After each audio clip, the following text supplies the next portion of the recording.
Tonight was the Maximum Carnage episode of Dynamite. Sitting here trying to think of what was maximum about the show tonight. The only thing I can think of is the maximum level of frustration that I have with some of the booking on this show. But this show tonight was built around an AEW World Championship match between Jon Moxley in his hometown of Cincinnati, Ohio, and Powerhouse Hobbs. Powerhouse Hobbs won a casino gauntlet match on the show last week out of nowhere. Nobody was expecting Powerhouse Hobbs to win that gauntlet match. Nobody was expecting Powerhouse Hobbs to be anywhere near the world title picture. Last we saw him, he lost to the international champion, Konosuke Takeshita, back at World's End. But it was nice. It was refreshing to see a new face, an AEW original face, win that gauntlet match last week. And I said, during the week, I said it on the podcast as well, you look at this Death Rider story right now, and it really is actively just dragging down the AEW product. There's nothing interesting about it. There's nothing entertaining about it. And of course, I'm speaking for myself on this, but clearly there are a lot of people who are in the same camp that I'm in. There were aspects of the Death Rider story at the beginning that were kind of interesting because it seemed as if it was heading somewhere and then it just didn't go anywhere at all. It did not go in the direction that I thought it was going to go in. And so now we have Jon Moxley running around every single week, and he's speaking sometimes in riddles, and he's, got all of his henchmen doing his dirty work for him, and he's got Wheeler fucking Yuta interfering in every match that he's in. And people will look at that and go, oh, it's great heat. Wheeler Yuta gets great heat. You're supposed to be mad at the Death Riders. Well, the problem is, you have had angles in wrestling history. They could take the NWO for crying out loud. We had interference every fucking week with that angle. But you look back in wrestling history with heel factions and constant interference, and you always felt like, okay, you could see who the hero of the story was going to be, and it was someone who was super over and the fans could rally around, or there was just something interesting about it. Or maybe there was an army of babyfaces who, could stand up to the heels and the fans were behind them. You look for something like that. And the problem is that this angle just sucks. And what sucks is that it's the top angle in the company, like the elite angle. Didn't go too well for them last year. Out of the elite angle, we got the Death Riders angle, and it's just more of the same. And everything is built around this right now. So I'm looking at this and I'm going, yes, obviously they're building to Adam Copeland challenging Jon Moxley for the AEW World title, right? We all know that that's the direction that it's going. We know this. Probably a Grand Slam in Australia. I suppose maybe Revolution, but I'm going to guess Grand Slam. They're going to do that title match with Cope and Mox. That's going to be the big title match. I don't really give a shit. But that's what they're building towards. But I was hoping that maybe, just maybe, Tony Khan would look at this and he would go, you know what? You know what we need to do? We need to just pull the pin and toss the grenade in and shake things up a little bit and just blow things to smithereens because this ain't working. And Hobbs is somebody who I think, he just comes off as a total badass, obviously a big powerhouse. It's in the guy's name. He's the kind of person that you go, you know what? Maybe we could do something with him. Maybe we just shoot him to the moon and see what happens here, even if it's only for a month or two. Put the world title on this guy. I'm sure people would not be expecting it, but not just to swerve people, but really, let's see if we can get something going with this guy, because what we have going right now, it's not working. People don't seem interested. I mean, dude, I'm seeing messages and hearing from people who are diehard AEW fans who are sick of this shit. Well, you have lost some of the sickos, okay? You know that you've gone wrong somewhere. What would it have hurt to take Hobbs coming out of the gauntlet last week and send him in there against Moxley tonight and have him win and walk out the AEW World Champion in dominant fashion, right? They throw everything at this guy. Nothing works. He wins the title. And people are shocked, like, holy shit. This guy's the real deal. All right. He's finally ended our national nightmare. And Powerhouse Hobbs is the AEW World Champion. What do you have to lose? I had the thought, after I saw the report from Fightful, that Darby Allin apparently is done. Darby Allin, we're not going to see him again until after he climbs Mount Everest, and that's assuming he comes down from the fucking mountain when he tries to climb up. I just assumed that he was at least going to make an appearance at Revolution. He was going to get the match with Mox. After that, they would send him off. But clearly, this story has been designed around Darby Allin being the one to beat Jon Moxley. And that's fine when I thought that Darby Allin might beat Jon Moxley at Revolution. But if the reports are to be believed and Darby Allin is not going to be seen again for many more months, I don't think I could survive another 7 months of Jon Moxley running around as AEW World Champion with a belt that we no longer see, by the way, and have this Death Riders angle continue on as is. I really don't. I don't see how we can do 7 more. I don't see how we could do 7 more weeks of this, let alone 7 more months. I don't even want to do 7 more days. So when I saw that, and I said, well, if we're not going to Darby soon, fuck this. What do you have to lose? Why not go with somebody like Hobbs? And I knew it was a long shot, but I was hoping.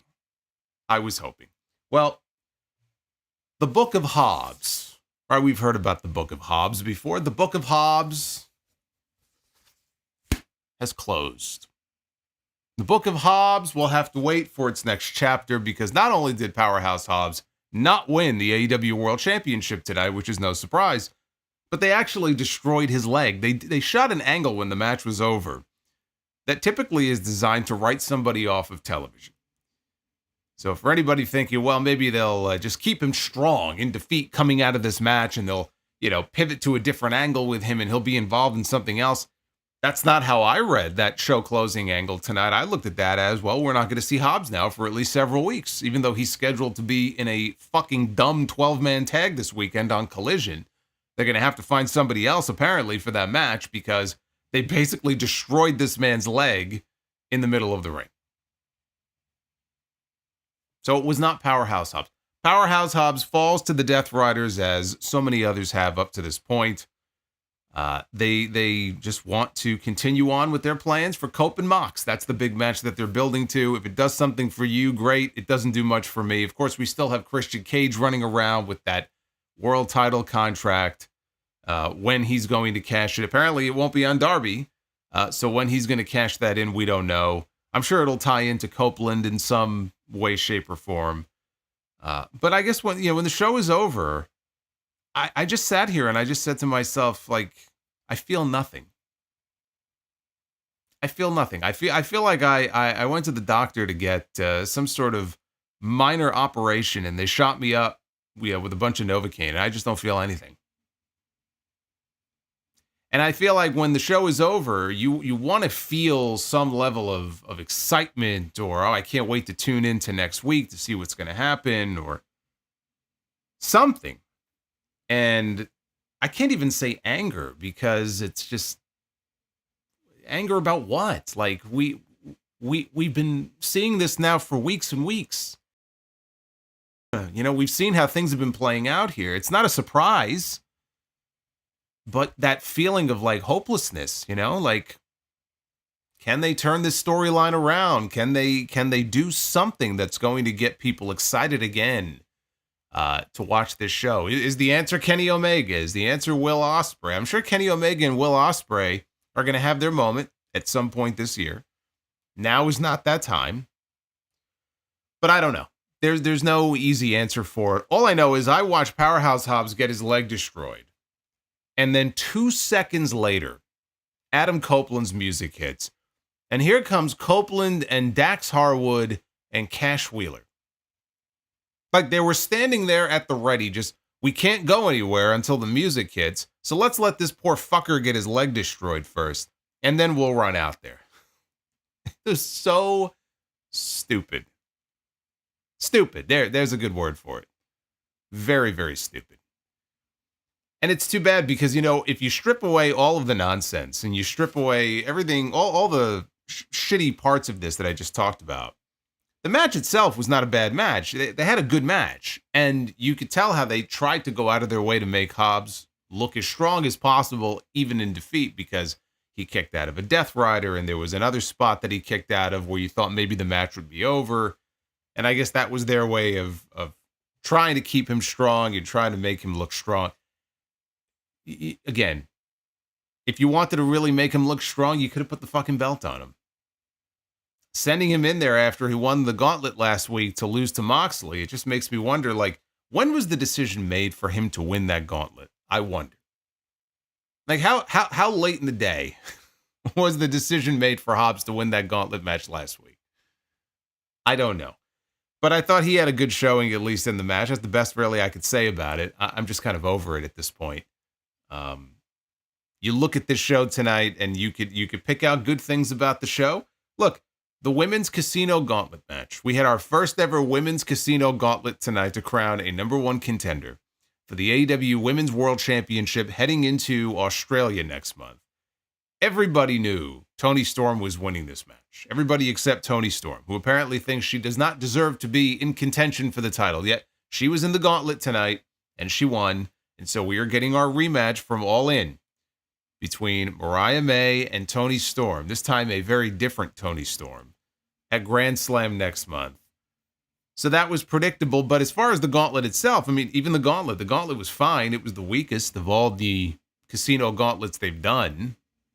I mean, there wasn't a whole ton to look at in that match and point to and say, wow, this was a great match. I mean, it really wasn't. The thing that struck me about the Gauntlet match, though, was the sheer number of talent, because you saw them all out there, and it wasn't even all of them. But the sheer amount of talent they have in that division, they have a stacked women's division.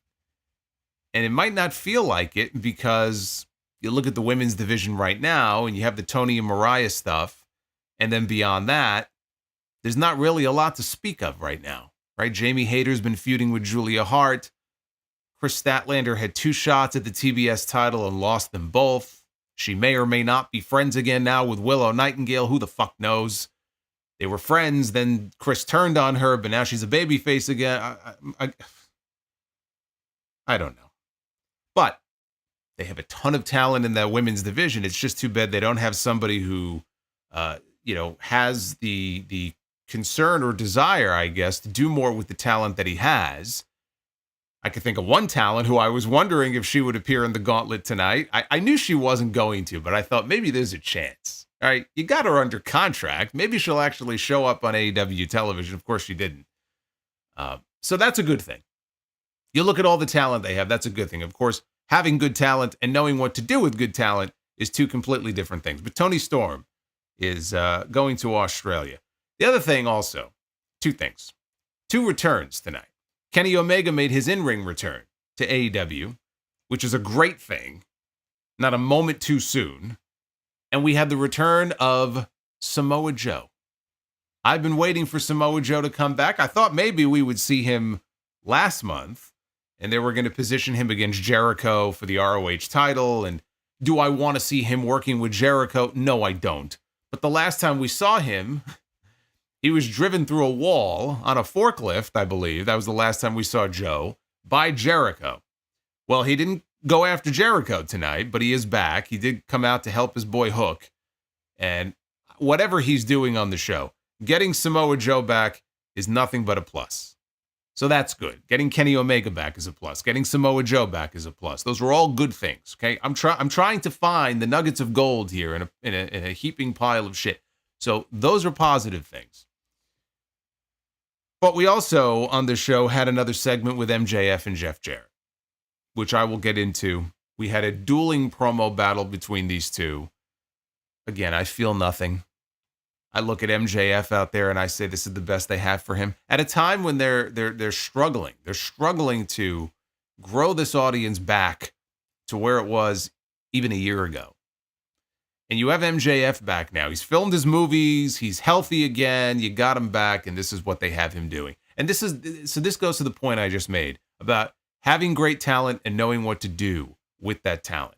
And you could say that about a lot of the women, right? Different women they have under contract right now in AEW, Ring of Honor. But two people who stand out to me in particular, MJF and Hangman Adam Page.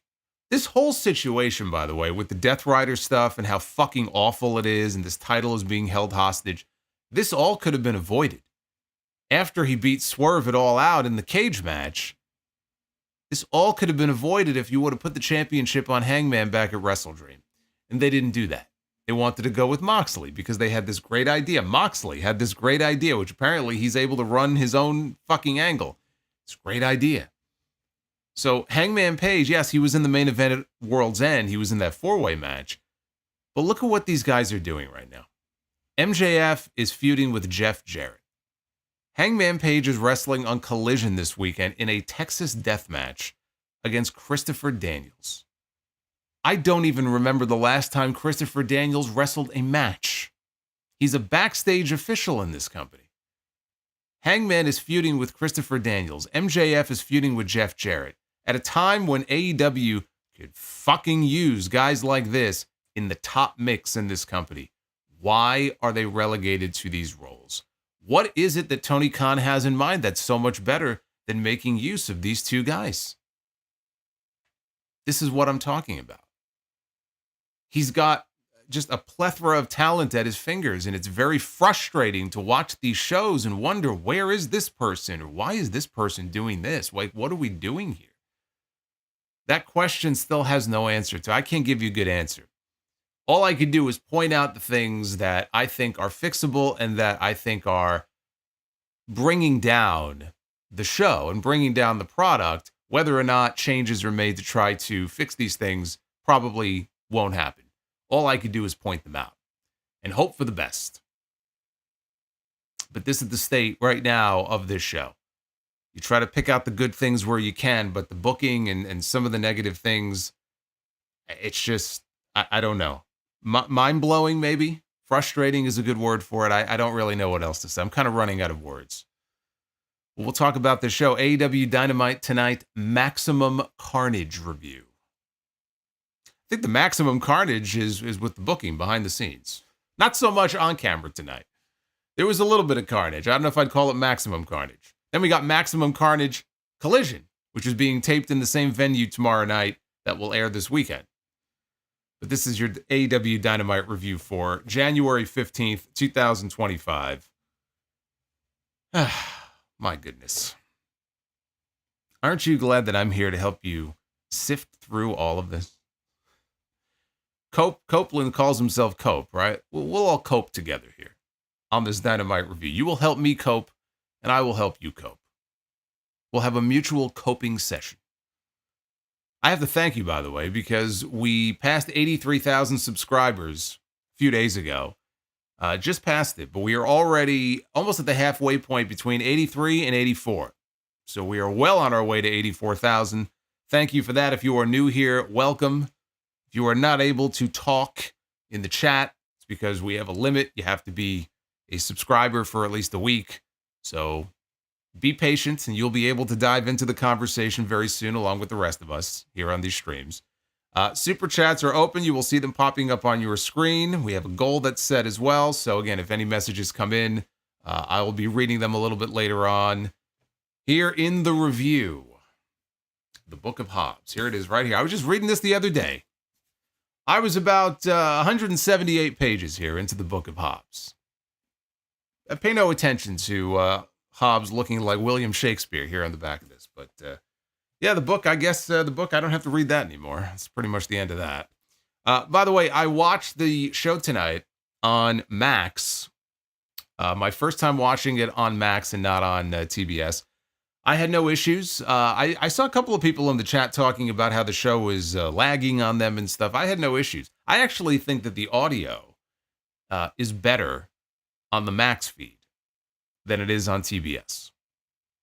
Or maybe that's just the way it sounds to me. But I thought that the viewing experience was fine. They ran a new venue tonight in Cincinnati. They were at the Brady Music Center. As I mentioned, it is the hometown of the AEW World Champion. I am the Shut the fuck. That is not the AEW World Champion. Hopefully he will never again be the AEW World Champion. fuck that tree. That is not what we need. David, thank you. That's the last thing we need. We're already getting them on the same side on Collision this weekend. But they set the building up for 1,500 people, and I think they had about 1,500 people in the building. I'm not going to sit here and call it a sellout because that's bullshit. They could fit 4,500 inside the venue. They had 1,500. That's what they set it up for. But it was a different look for the show. You know, they had a kind of a short ramp to the ring, and they had the announcers. They were directly across. They were on camera the entire night, directly across at ringside on hard cam. And the venue, it kind of, the way it looked on TV, it was a little bit reminiscent of Hammerstein. Not exactly, but it was kind of giving me some Hammerstein vibes. I liked it. I thought as far as the presentation, yes, they're running smaller venues now. They should be. This is exactly what they need to be doing because they can't sell tickets. So these are the types of venues they need to be running more often. And I thought it actually looked great. They were not a terribly loud crowd. If you were someone who was there tonight, you may feel differently, but I didn't think they came across as terribly loud. But again, they didn't have a ton of people in the building, but visually, I thought it looked good.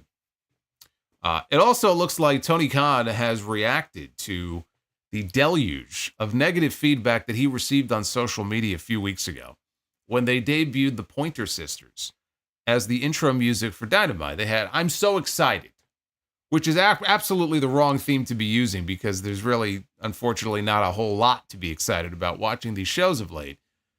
I actually didn't mind the music choice, but a lot of people were making fun of it, and they were like, what are we doing here? Why are we using the Pointer Sisters as the intro music for Dynamite?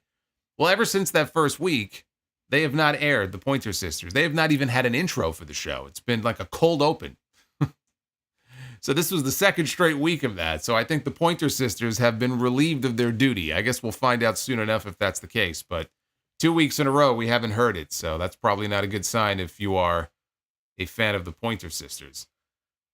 But the opening match tonight, we had two machines going one-on-one against each other. We had the Machine, Brian Cage, and we had the Best Bout Machine, Kenny Omega, back in action for the first time here on AEW Dynamite since November 15th, 2023. Funny enough, in an 8-man tag team match against Brian Cage and the Callis family. Brian Cage, of course, now is a member of the Don Callis family. Don Callis was actually sitting at ringside doing commentary for this match. So here we are now in 2025, and the more things change, the more they stay the same. But if you remember that match on Dynamite, again, Omega's last match before tonight, that was that Like a Dragon, Gaiden street fight. They were promoting the video game. That's how far back it was since Kenny Omega wrestled on this show. Now, Kenny Omega, this was not his return match from his diverticulitis surgery. He had his return match at the beginning of this month at the Tokyo Dome at Wrestle Dynasty. And he wrestled Gabe Kidd on that show. And it was an outstanding match.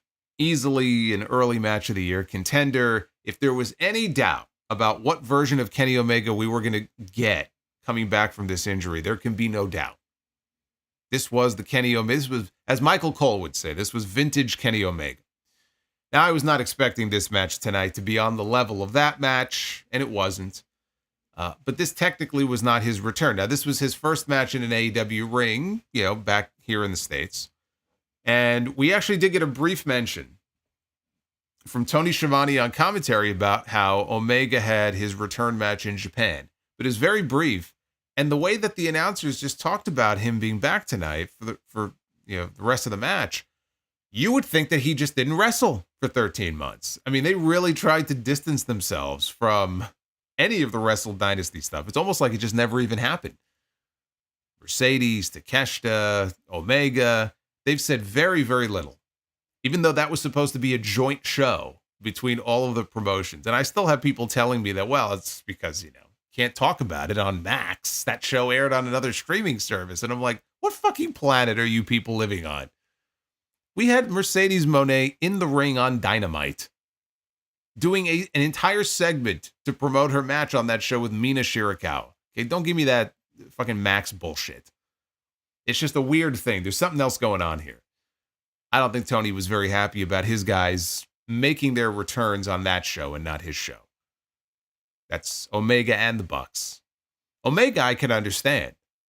He should have made his return in AEW first. So I actually don't blame Tony for that. But look, when you're partnered up with another company and you're putting together a joint card, that's the way it goes sometimes. And apparently Kenny Omega and the Young Bucks, they can call their own shots when it comes to the New Japan dates that they want to work. But that's the belief, is that Tony was not in favor of them returning on that show, but they did, and he ain't going to do much about it. So we had Omega back in action here tonight. He gets in the ring here, and Cage, early in the match, hits a pop-up powerbomb. He tried for another one, and Omega countered into a Hurricane Rana that took him over to the floor. There was a rare stumble in here in the sequence by Omega, but he recovered quickly, sent Cage outside the ring, and he went for the dive. He was going for his Terminator dive. Lance Archer, though, gets up on the apron to run distraction. Omega boots him to the floor.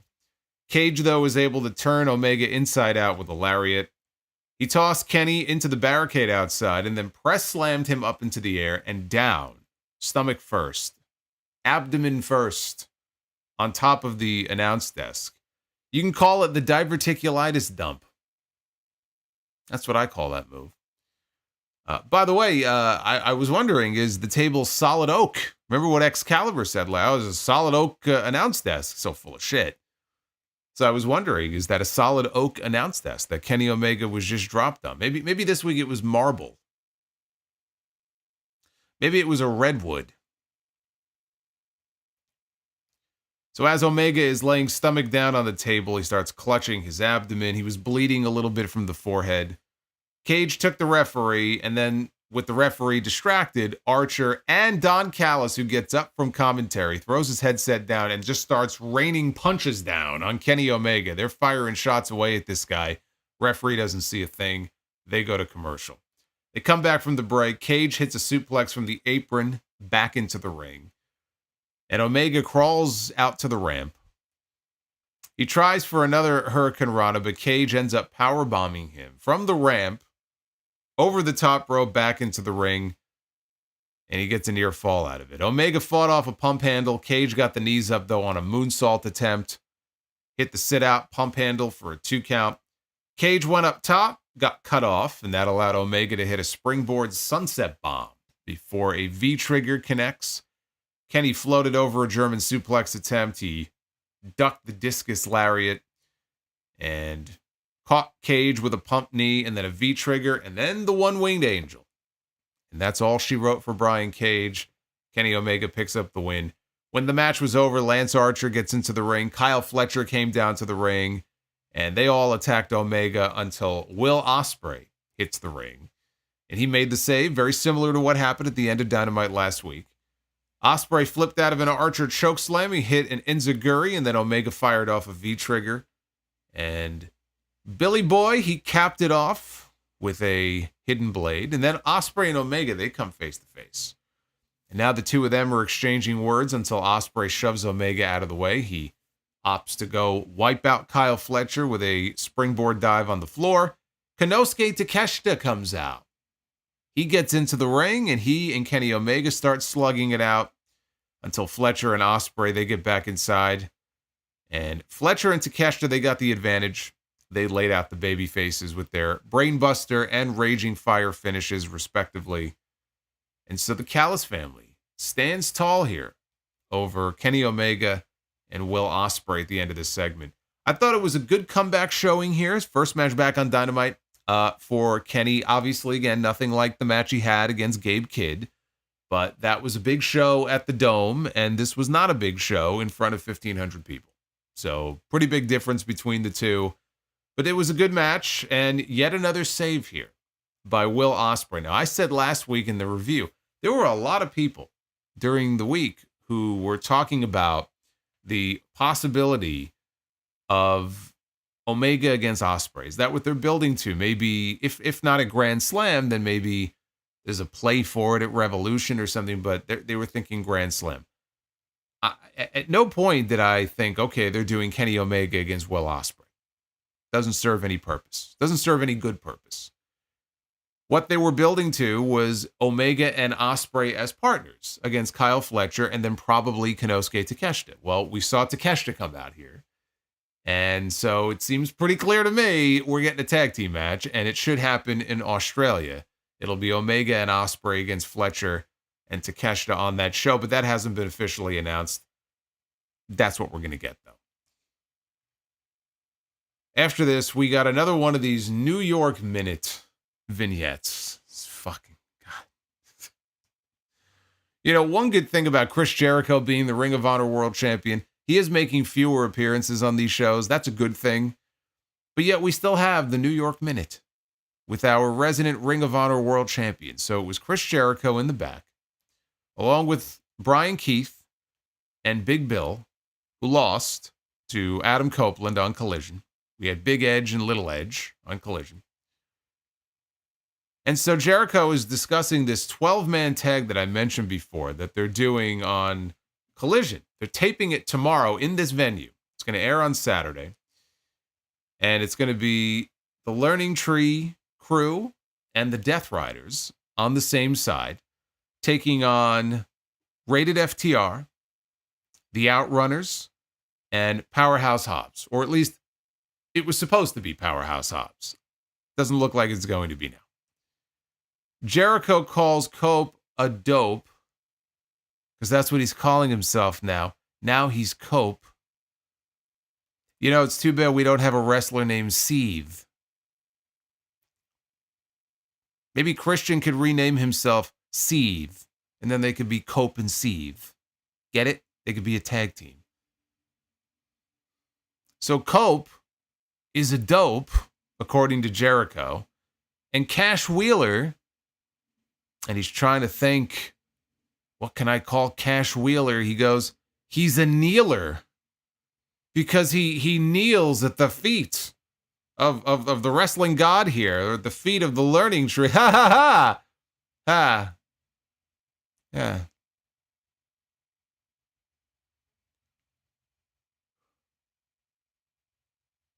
So then he addressed, now this is what I was curious about. He's going to address his teaming with Jon Moxley, okay? Because they're going to be tag team partners in this match. And he's going to address it. It makes absolutely no sense why they would be tag team partners, because everything that Jericho is all about right now, everything he represents, would appear to be the exact opposite of what Jon Moxley is all about. It's a goofy gimmick.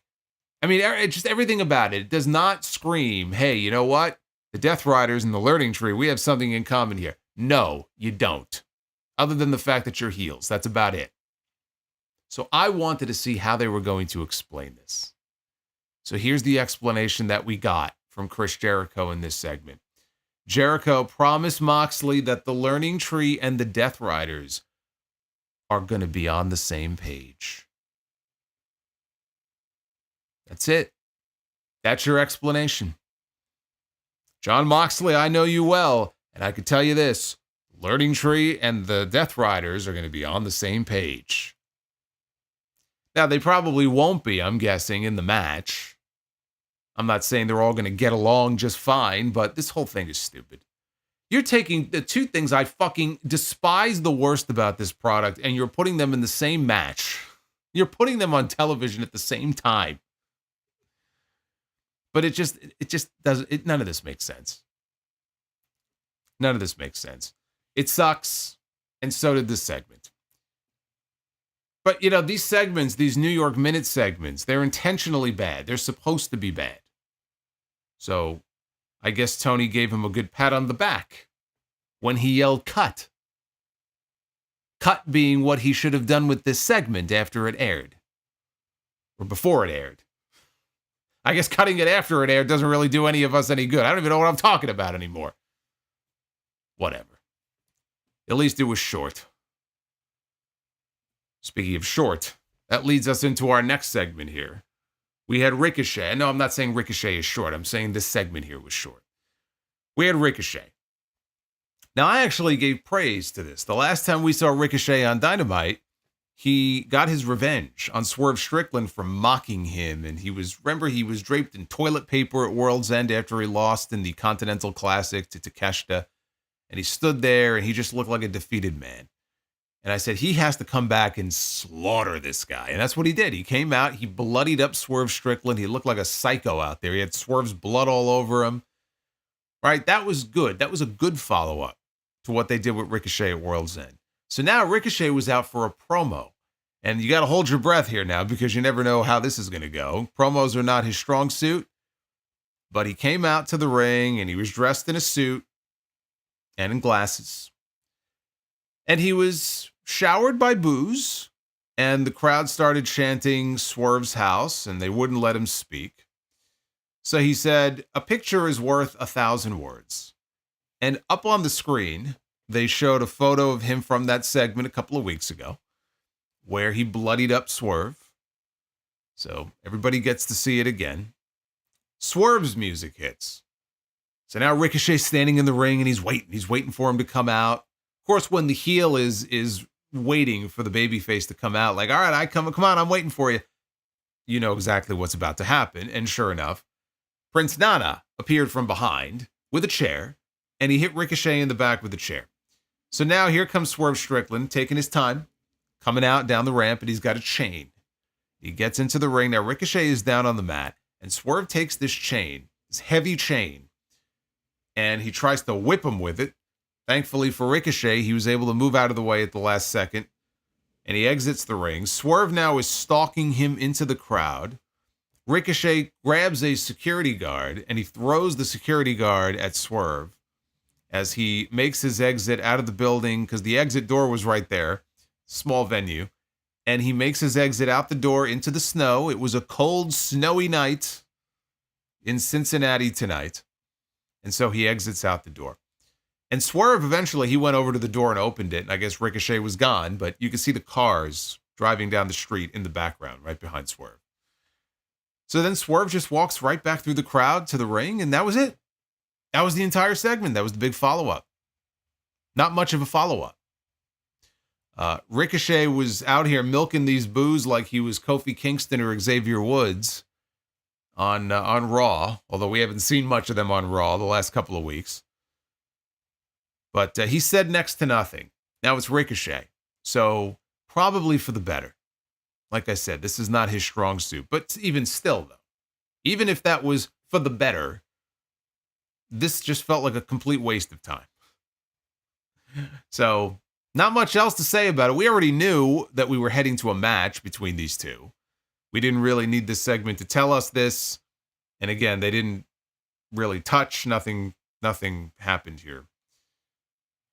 So now we found out later on in the show when we are going to get the match. And we're not going to have to wait until Australia. We're not going to have to wait until Revolution or anything like that. 3 weeks we're going to wait. Why 3 weeks? I don't know. They're going to be in Atlanta.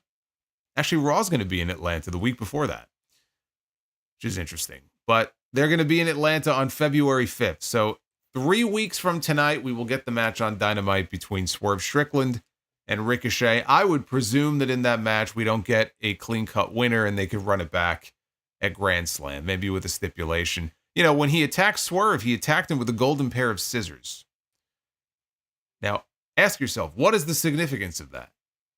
If they're not going to have like a hair match or something, I say hair match, of course, Ricochet has no hair, but the point is, why would he attack him with scissors?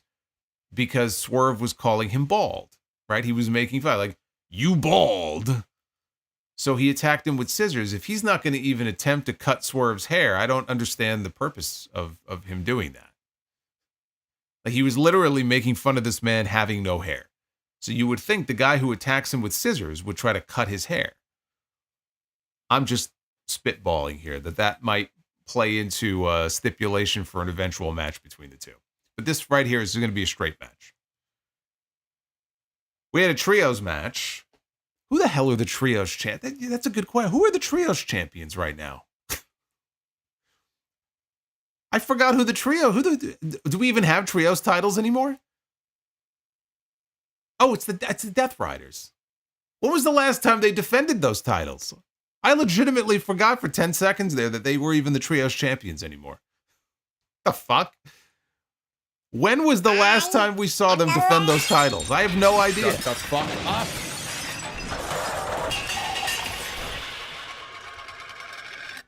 Fuck that tree.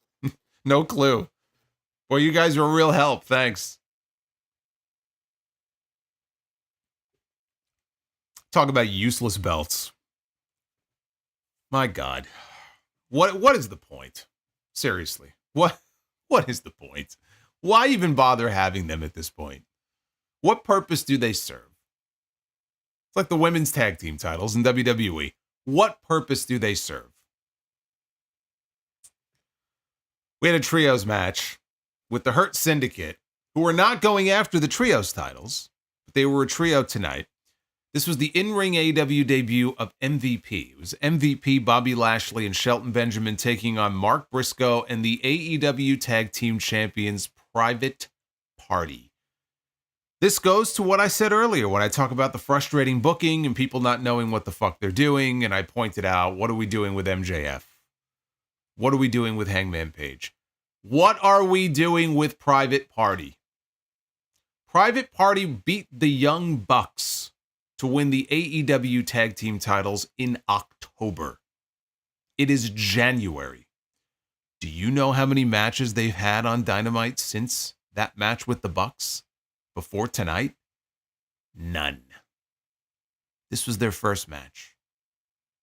And I think they've only had one tag team title defense, which was on Collision against Action Andretti and Leo Rush. Boy, this is a hell of a run for Private Party here, man. They're going to go down in the annals of history here. They're going to go down in the history book, the Book of Hobbs. What a spectacular run it has been for Mark Quinn and Isaiah Cassidy so far. I feel bad for those guys. I know those guys waited so long for that opportunity. And I was so happy to see them after 5 years, and they had that great match with the Bucks and the people were into it. And it was a great moment for them, right? Highlight of their career so far. And you have to believe, you have to know that they, more than anyone, would love to go out there on Dynamite every week and fucking kill it. Or have like a really good, solid angle that would play itself out, not just on Collision, not just be relegated to the show that does, 350,000 people on Saturdays, but be on the main show. Be on the flagship. And nothing. Absolutely nothing. Not only have they done nothing, it looks like they are very, very close to dropping those tag team titles to the Hurt Syndicate. Especially based on how things played out for them here in this match. But it's been 2 years prior to tonight before we had seen MVP wrestle on television. You'd have to go all the way back to 2022, where MVP and Omos teamed up on Raw against the Street Profits. Omos, by the way, he's killing it over in Japan right now. One half of the GHC Tag Team Champions. How about that? But like I said, this was Private Party's first match back on Dynamite since October. Hurt Syndicate wasted no time in attacking at the bell. MVP and Mark Briscoe, they slugged it out in the ring. Zay and Quen, they got beaten down on the outside. Briscoe answered with some redneck kung fu. MVP regained the advantage. He tagged in Shelton, who slammed Briscoe repeatedly from the apron to the barricade, the apron to the barricade. We went to a commercial. After the break, MVP hit the ball and elbow for a 2 count. Cassidy made the hot tag. He ran wild very briefly on Benjamin until Mark Quinn tagged in, and then we got a couple of super kicks. They held the ropes open. Mark Briscoe hit a somersault dive out onto Lashley. Lashley, though, launched Briscoe with an overhead belly-to-belly after this. And then Private Party hit Poetry in Motion on Shelton Benjamin. Lashley got in the ring. And he killed Mark Quinn with a spine buster, Zay with a spear, and Benjamin super kicked Quinn, and he got the pin. While MVP hit a charging knee strike to Briscoe out on the floor. This was not a squash, but basically the way I would describe this is as close to a squash as you can get without being an actual squash. Like if I had to put a kind of a percentage on it, I would say that this was Hurt Syndicate like 85-15, basically, in this match. It was a fairly dominant performance here by Lashley and the Hurt Syndicate. And I just don't see how Private Party goes in there and beats the Hurt Syndicate. I just don't see it.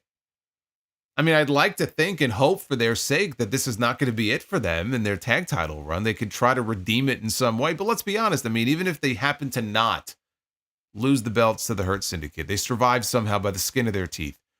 Do we really believe, coming out of this, that anything is going to be different for them? If it's not the Hurt Syndicate, it'll be the next team they face. Like, it almost doesn't even matter at this point. It feels to me like Tony Khan had no plan for Private Party after they won the tag team titles because, as the Bucks admitted, they did an interview a few weeks ago, as I think it was Matt Jackson admitted, this was not the original plan. They were originally going to drop those titles to someone else. I happen to think it was going to be the Outrunners. And they didn't, and it probably should have been, if we're being honest, but didn't happen. Plans changed, they said 3 or 4 times, and then it was like, all right, it's these guys. We got to do it now. This is the match. So this was not their original plan. They pivoted. They did it. It was a great moment. And then coming out of it, which is always the most important part, they didn't know what to do. They said, oh shit. Now we have to book Private Party as the tag team champions, even though we didn't want them to be tag team champions. And you know what? You don't need me to tell you that. Just look at the booking. Just look at the show. Watch the television show and tell me I'm wrong. You can't. It's sad. I feel bad for those guys, but I like the Hurt Syndicate. So it's not that I'm against the idea of them being tag team champions. I just wish before it happened, Private Party had something to hang their hat on. And they just gave them nothing. It's just pathetic. We were told that Adam Copeland and Pac are going to have a match on Dynamite next week, and then we got a video package showing how the friendship has played out with Copeland and FTR on television recently. They're all great friends. They're all best buds. Then we had The Last Outlaw. We had Jeff Jarrett. When I think of all the people who were not on this show. But we have Jeff Jarrett. And he's out to the ring next, and he said the last 3 weeks have been very humbling to him. He didn't get to say another word before MJF's music hits. And out he comes. He goes, humbling. Said Jarrett doesn't even know the definition of the word. He was offended that Jarrett turned down his opportunity that he offered him last week. Jarrett interrupted him and said that he was too cowardly to even enter himself into the Casino Gauntlet match last week. MJF got hot at him and told him not to interrupt him again. He said he's already cemented his legacy. As far as like he's concerned, like MJF's legacy, if he retired today, he would be in the Hall of Fame tomorrow. What Hall of Fame would that be? I would love to know. What Hall of Fame? I don't know. He didn't specify. They have one in upstate New York. Maybe he's talking about that one. He said the real legacy of The Last Outlaw, emphasis on the word last, because Jeff Jarrett is the last thing that you see before your favorite wrestling company dies. I fucking laughed my ass off at that line. Just think about what he just said here in this promo, okay? Jeff Jarrett is the last thing that you see in your favorite wrestling company before your favorite wrestling company dies. I could not have written better comedy if I tried. Truer words have never been spoken. It was kind of eerie, honestly, hearing him say that as I was watching this show, considering the state of things in many ways right now. He said Jarrett was literally the definition of a pro wrestling Grim Reaper. When he thinks of Jarrett's career, it's enough to make him want to drink And then he stopped himself. And so now we entered the part of the promo here where he begins to make fun of Jeff Jarrett having a drinking problem and being an alcoholic in the past. Very funny. This is like Jerry Lawler when he was pulling the same stuff on Jake Roberts back in 96. At least in that angle, though, Lawler poured, I think it was whiskey. I think it was legitimately whiskey down Jake's throat. I think it might have been at SummerSlam. And because Jake's talked about that, how it burned and everything. And the guy's a recovering alcoholic at the time. Like, you talk about dick moves. That's pretty fucking bad. So anyway, yes, he brings up the fact that Jeff used to be Jeff the Drunk. And he made fun of him for being a recovering alcoholic. So he snapped then at a female fan in the crowd and called her a fat skank. He said that he would send Jarrett back to rehab where he belongs, but he asked him if he can make sure that his sexy MILF of a wife sticks around. He's a big fan of hers. But when he's done with her, he promised to ship her off to Tennessee for him. That way he could be the first man in history to know what a generational talent and an Olympic gold medalist's balls taste like. Ken says, yes, it was whiskey at SummerSlam 96. See, I still remember these things. So Jarrett laughed it off. Jarrett was just smiling and smirking and laughing at all of this. None of this it was just like water off his back. Didn't faze him in the least. And he said that all of this all of this has been said before 1,000 times. So we go from MJF saying that Jeff Jarrett is the last thing you see with your favorite wrestling company before it dies, which is a hell of a line here. And then you have Jarrett basically no-selling everything that MJF is saying to him up to this point. It's completely no-selling everything. He said he knows his best days are behind him. But when he entered the Owen Hart Cup last year, the fans awakened a passion in him and a desire that he didn't even know he still had. And he's going to do what he needs to do to keep it going because it's going to put him on track to become the AEW World Champion. So he said MJF wants to come out here and drop his zingers, but he's done it already. He goes, I was MJF before you were MJF. He did it before him, and he did it better than him. See, this was a missed opportunity for him to go, I did it better than you, and you know it. See, he didn't say it. I was like, you got to say the line. He didn't say it. He said MJF confused him, though, because he doesn't know if he's a dumbass or if he's a scumbag. But knowing where he comes from, maybe it's all of the above. And I thought he was about to go heel on Long Island here. But he didn't do that. The fans chanted, he's our scumbag, and Jarrett tried to calm them down and said, yes, he is. But he said he feels sorry for MJF on some days because it must be tough being raised by a call girl mother and an ambulance-chasing father. And he knows for a fact that when his dad knocked his mom up, she still made him pay for that shit. And I'm watching this and I'm like, what are we doing here? Like, so we have babyface Jeff Jarrett now, who's trying to go tit for tat with the one-liners and the zingers and the really edgy material here with MJF. And I don't know. I'm sitting here watching this going like, what are we trying to do here? You know, like what now? So now he's making fun of MJF's mother. Okay, let's continue from here now. So he said, the old saying goes, we all marry our mommies. Pretty appropriate for you because your old lady is nothing more than a Canadian call girl. So now we're dragging Alicia into this. I don't know why we're dragging her into this and basically got Jeff Jarrett out here calling her a whore on television. I'm like, okay, so this promo's going in a direction I wasn't expecting. He goes, the night MJF was tearing it up in the ring with Will Ospreay doing his version of 60 Minutes, or 60 Minutes Through, at the same time in the back parking lot, his old lady was doing the same version of 60 Minutes Through with about 10 other wrestlers. Maybe all of this has passed me by. Like, am I supposed to react to this as like Jeff Jarrett's the cool baby face? Is that what we're doing here now? Like, I don't know. Like, I don't know. How am I supposed to react to this? What are we doing here?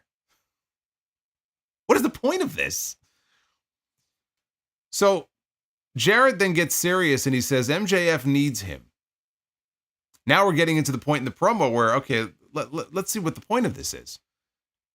MJF needs him because he's so drowning in his own shit that he is still, even though at his core he may be an entitled prick, at his core he is still a scared little boy. He was scared to enter the gauntlet. He's scared that at 28 years of age, his best years are behind him, and he's scared of becoming a one-hit wonder. So MJF snapped back at him, and he said that he was nothing like Jeff Jarrett. He didn't need his daddy to make him a top guy. He didn't need to start his own company to make him a top guy. MJF made MJF. See that? I thought that might have been the best line of the entire promo, honestly. Like the edgy stuff that they were going back and forth with MJF. I mean, he kind of leans on it every promo. At this point, there's almost a sameness to it. But like this, I thought was the best kind of zinger that he got in there. It's like, yeah, Jarrett, when you were a top guy, you were either booked by your dad or you literally started your own company. That's how we got all those Jeff Jarrett NWA champion main events, in TNA. But MJF is saying I'm self-made, right? Wasn't my daddy. It wasn't my company. I worked my way from the ground up and I became the world champion. MJF is the only man to thank, he said, for the biggest professional wrestling show of all time. Now he went into Hogan mode. He says he's the only one to thank for the biggest professional wrestling show of all time. 82,000 strong at Wembley Stadium. I love, by the way, how the number, it keeps going up. First it was 81,000. And then it was revised down to like 72. Tony Khan insists, though, it was 81. Now it's 82. So we're adding to that. The number is growing in post. He's the one to thank for the record pay-per-view buys. He's the one to thank for the record rating. I almost choked on that one. He's the one to thank for the record ratings, he said. This company wasn't even doing record ratings when he was champion, okay, a couple of years ago or whatever. What he was champion, he won the title, was at the end of 22, and then he lost it at the end of 23, right? So maybe back then Punk was still, well, no, he won the title after Brawl Out happened, right? Yeah, there's no way. All right, but again, it sounds nice, I guess. It sounds nice to talk about record ratings. But you can thank him for record ratings. You can thank him for record pay-per-view buys. Record ticket sales, he says. He was the best in the world. You know what's funny about that? We know who calls himself the best in the world. I think he was just substituting his name for CM Punk in this promo, like legitimately. Everything that he just said, you could actually attribute that to CM Punk. CM Punk, when he was there, say what you want to about the guy. I've never said anything about the fact that like he did big business for Tony Khan. They did their first $1 million buy pay-per-view. Okay, or I'm sorry, $1 Million Gate. My God, can you imagine if they got 1 million buys on pay-per-view? That'd be amazing. $1 Million Gate. First $1 Million Gate, I think, was for Punk and Hangman at Double or Nothing. Record ratings, record ticket sales, best in the world. Yes, best in the world. You could thank CM Punk for that. There's nobody else. There's no other one single attraction or talent on that show. If you're being honest and you're being fair, who you could attribute that to other than Phil Brooks. Again, whatever you think of the guy. But he took credit for it here, right? He's the heel, so he can do that. He goes, and then he got screwed out of his championship. His name and his reputation got dragged through the mud. He doesn't want to win the world championship. He needs to win it so that he can shove it down the fans' throats. But instead, he has to wait in line for Jeff Jarrett. See, now that's something I can buy into. The fact that he beats Adam Cole. He ends that horrid story finally. It's behind him now. And remember, he said, now I'm going to go after my Triple B. I'm going to go after the AEW World title that I never lost or never should have lost in the first place. But then you have Jeff Jarrett declaring that I will be the AEW World Champion here in 2025. So yes, MJF should look at this and go, look, I'm supposed to be relegated to the back of the line for this fucking fossil over here, right? Okay, that makes sense. He told Jeff, with all due respect, no wrestling fan has ever given a single solitary shit about you. More truth. But you know what pisses him off? Just because he was best friends with Owen Hart, he feels like he's owed a great finale. He sees through his BS. During the Owen Cup, he saw right through him. He's nothing more than a leech riding the coattails of his deceased friend. And Jarrett heard enough, and he knocked MJF down, and he started unloading on him with right hands until security hit the ring to pull him off. Karen Jarrett, she hit the ring. MJF grabbed her, and Jarrett was basically just frozen there, like wondering what's he going to do. And he didn't do anything. He just kind of let her go, and MJF fled the ring, and that was the end of the segment. So, this was kind of all over the place here. Not really, I'm just not a fan of this to begin with. But we know what MJF can do on promos. Even Jeff Jarrett is not a bad promo. But the whole dynamic here, and again, even the MJF stuff where you could tell when he's trying to be edgy for the sake of being edgy. Sometimes the lines will land, and it's like, oh, that's a kill shot, right?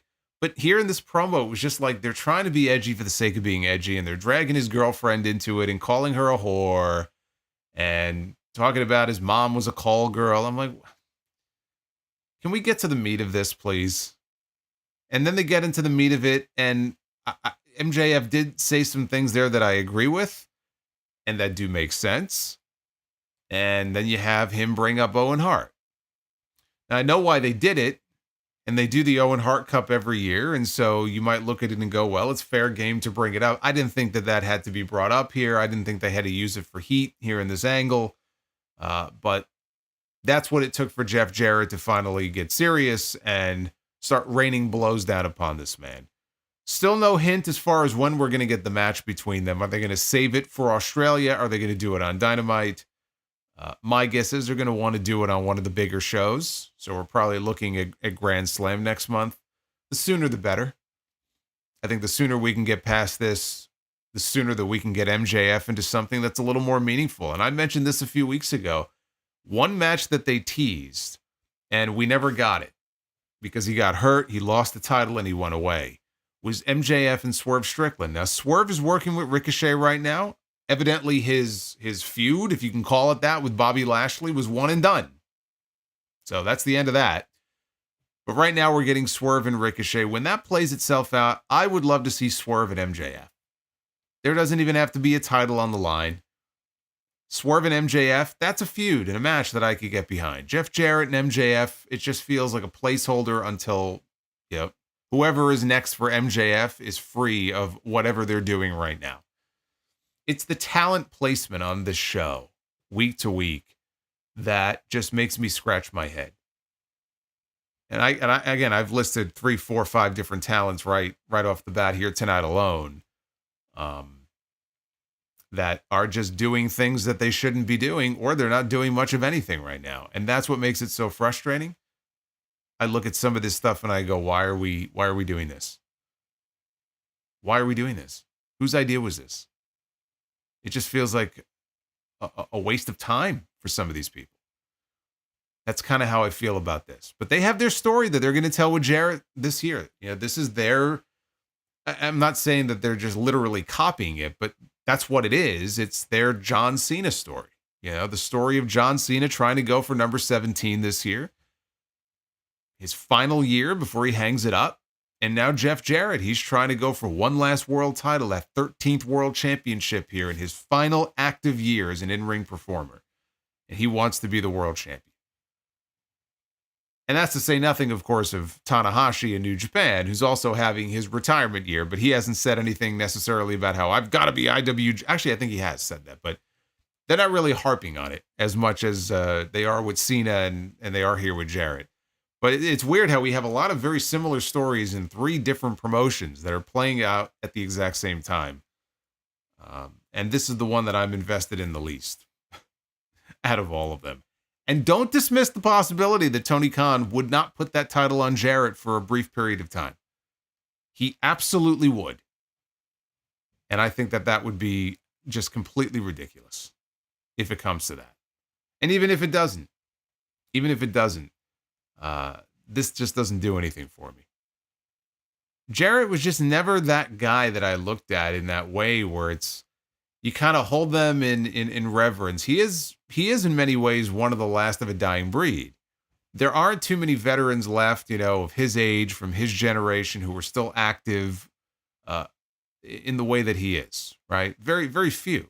Sting was, among that class, and he retired. And he had the greatest send-off that anybody's ever had. But he also wasn't, going after the world championship and cutting promos every week. We saw Sting wrestle very rarely. He was used very selectively. And he's also Sting. He was a much bigger star than Jeff Jarrett ever was. And did not have a proper end to his story in WWE. And Tony Khan gave that to him in AEW. It was a feel-good moment. There was a lot of good feeling around that with Sting. But you can only do that with select people. It doesn't work with everybody. Christian Cage was on the show tonight. He's got a world championship contract that he's going to cash in at some point. We don't know when. But tonight it wasn't about the world championship for him. Tonight it was about Hook. This is a story that's been playing out for a few months. It has fizzled out. I don't know that anybody really gives a shit at this point, but if you're interested to know, the reason they're feuding is because Taz needed a knee replacement operation. So they shot an angle. We didn't actually see it happen, but they shot an angle where he was attacked by somebody. We didn't know who. And Hook was going to find out who attacked his father. And it turns out that Christian Cage and the Patriarchy, they're the ones who attacked Taz. And he was basically trying to almost recruit Hook into the Patriarchy and you could be my son. And of course, Hook said no, and so now they're feuding. And that's how we got to this point. Now, Taz was back on the show tonight on commentary. And he was at the Hammerstein as well, but this was like his return where he's on the road now. He's back on the road. So he's sitting there. He's at ringside on commentary for this match. And Hook attacked Christian during his entrance. Had a very brief stare down with Mother Wayne. Maybe he winked at her. I don't know. And Christian tried bailing up the ramp. He got backdropped, though, over the top rope into the ring.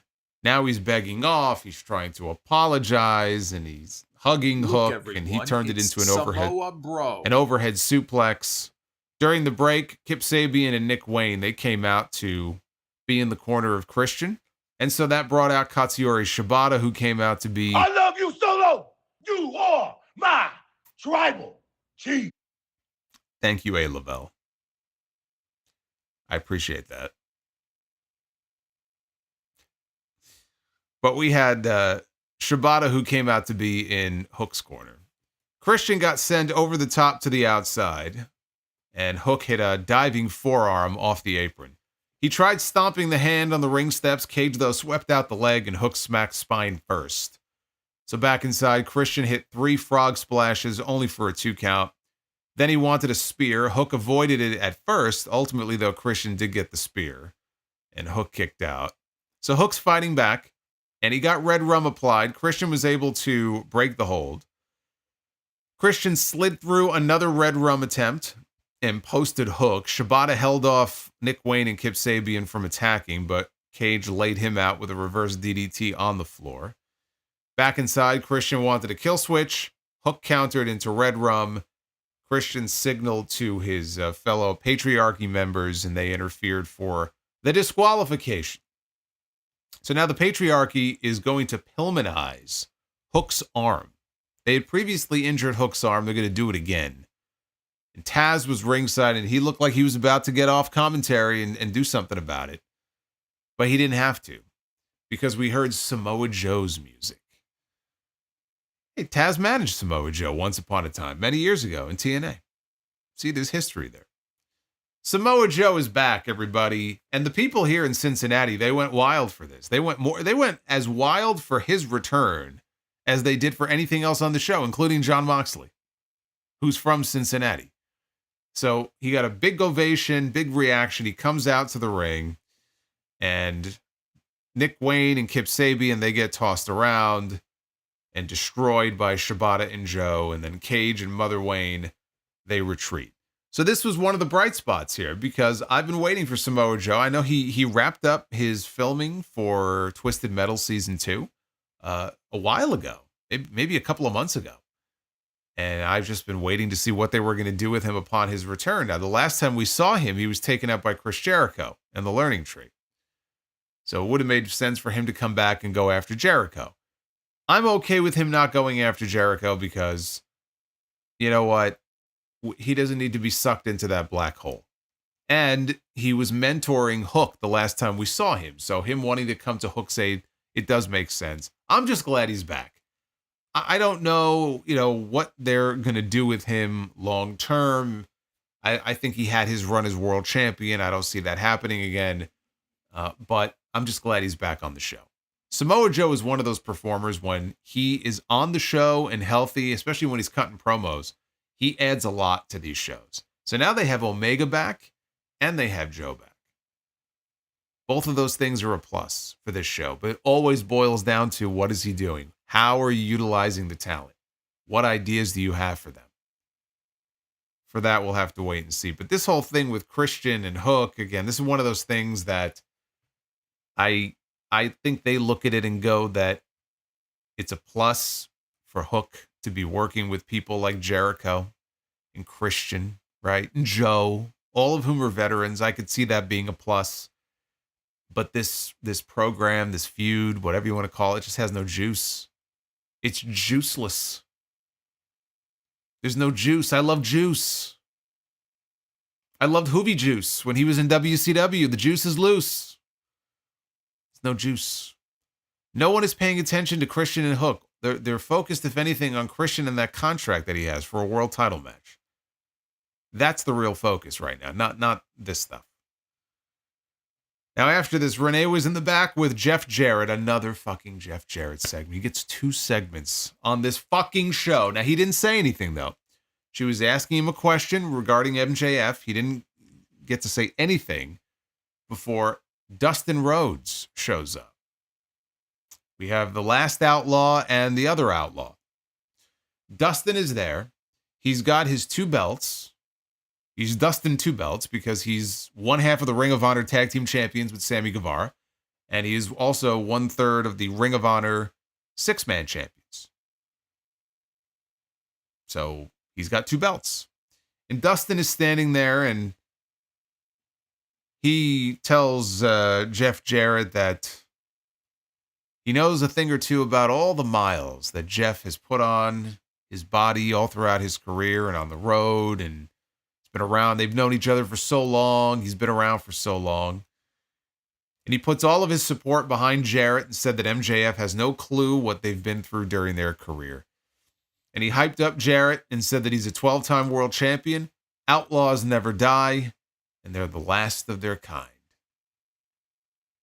So now I presume we're going to end up getting an MJF Dustin Rhodes match at some point. He's just going to run through all of the old guard here in this company. I'm kind of surprised. I think when Hangman is done with Christopher Daniels, maybe he can pass him off to MJF next.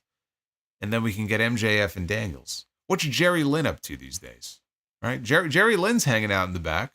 Maybe MJF can wrestle him next. Or maybe Hangman will tell him, I got dibs. You go after me. Maybe they could tag team Jerry Lynn together. There's a visual.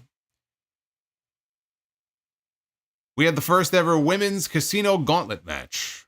The winner of this match would be challenging Mariah May for the AEW Women's World Championship at Grand Slam Australia. Mariah May came out to do commentary for this match. Always nice to see Mariah May here on these shows. I will never complain about that. Chris Statlander won the right last week to enter the Gauntlet in the number 1 spot. So she was out first, and she was joined at number 2 by Jamie Hayter, somebody who we also don't get to see very often on Dynamite. I'm the learner. Shut the fuck up. Hey, Leopoldo is with us. Fuck that tree. Thank you, Leopoldo. Good to hear from you, brother. We don't get to see Jamie Hayter nearly enough on this show. She's another one who's just been ice cold. She's been back now for 4 months, 5 months. I really hope she can recapture the magic she had at one. She was so over before she got hurt. She was the champion and just having banger matches, but the fans were just like, when she would come out, the fans would react in a way like she was a star. And we have to sit up and take notice now, and she's a badass. And I hope she can recapture that, because it's been completely missing since she's come back. And she should be in position for a championship match at some point soon. And it almost doesn't even matter which title. It could be Mercedes. You know, they could start building her up as the one to take that TBS title from Mercedes Moné. I think the two of them would have a great match. Mercedes has had great matches with a lot of people. Statlander, Willow, even outside the company in Japan. I have no doubt that her and Jamie Hayter could go in there. Maybe a double or nothing, you know, maybe a few months down the road, or Dynasty or something, and have a great match. I just hope they get something going very soon with Jamie, because right now she is in a weird position where she doesn't really have a direction. I guess she's been working with Julia Hart lately, but I don't know. She doesn't fit into the world title picture right now.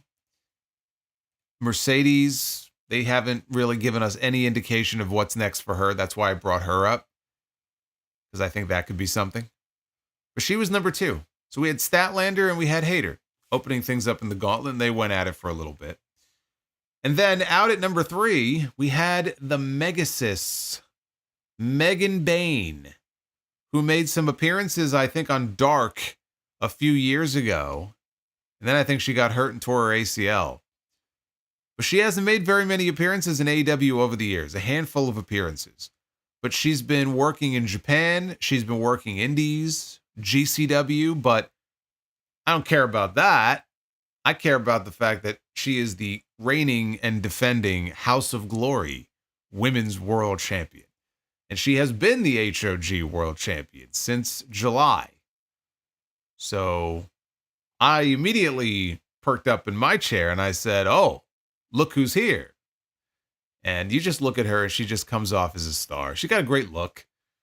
She's a good wrestler too, on top of that, but she's just got a great look and a great presentation, great entrance. So it was nice and unexpected to see her come out here in number 3. So then they went at it for a little bit. Julia Hart came out at number 4. She did not even make it to the ring before Jamie Hayter joined her on the ramp and gave her a suplex. And that took us into the commercial break. When they returned, see, Daddy Ugarte, you know, I've seen this narrative going around. He says, Jamie Hayter was a CM Punk collateral damage, and the Britt drama didn't help either. Now there was stuff that went down with her and Britt Baker. Apparently they don't like each other. I don't know what happened there. But this notion that because she liked CM Punk or made comments maybe that were complimentary of him, I don't buy into that having anything to do with the lack of push. I'm actually offended when I hear people say that, because when I hear stuff like that, oh, the only reason Jamie Hayter is not getting pushed right now is because she was friends with him, or I don't even know what the argument is here. Was she ever even publicly really vocal about CM Punk? But let's say she was a friend of his. She was friendly with CM Punk, and so therefore that's why she's not getting a push. It angers me. Maybe not angers, but it bothers me. Makes me shake my head. Because it excuses bad booking. No, it has nothing to do with CM Punk. Nothing to do with CM Punk. It just has everything to do with the fact that Tony Khan just doesn't have any good ideas and doesn't know what to do with her right now. So let's lay blame on him for that instead of saying, oh, well, she'd be getting the push of a lifetime right now, but the only reason she's not getting pushed is because she likes CM Punk. Bullshit. I don't buy that for a second. So let's crumple that up in a ball and throw it away. Okay, here, I'll do the MVP ballin'. Okay, there you go. Ballin'. In the garbage it goes. I don't want to hear that anymore. When they came back from commercial break, Jamie and Julia, they were still going at it outside, in front of the announce desk. Willow Nightingale was in at number 5. Willow is always great. She went at it with Megan Bayne. Then we were back to Bayne and Statlander, and Willow and Chris, they worked together to take Bayne over with a double suplex. Then they looked over at each other and they smiled, almost like they were best friends. And then, of course, it's every woman for herself, so they ended up going at it. Willow pounced the shit out of Statlander, and then Toni Storm entered the Gauntlet at number 6. She had a little run there for a bit before Bayne pressed her on her shoulders and then dumped her over the top rope and onto Statlander, who was standing on the ramp. Willow wiped out Megan Bayne a short time later with a crossbody off the apron to the floor. And as they were battling, Statlander came flying off the ramp with a cannonball, and she wiped both of them out. We got a hockey fight in the center of the ring between Jamie Hayter and Julia Hart before Harley Cameron entered at number 7.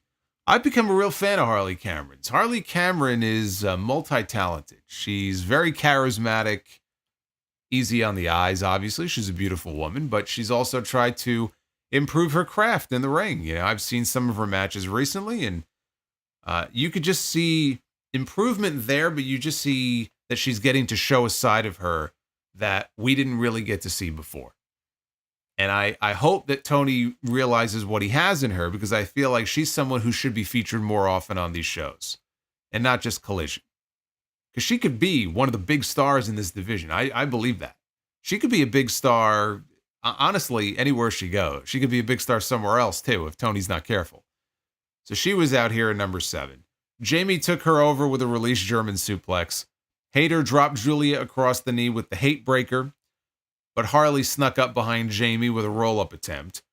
But then Harley ate a hate breaker.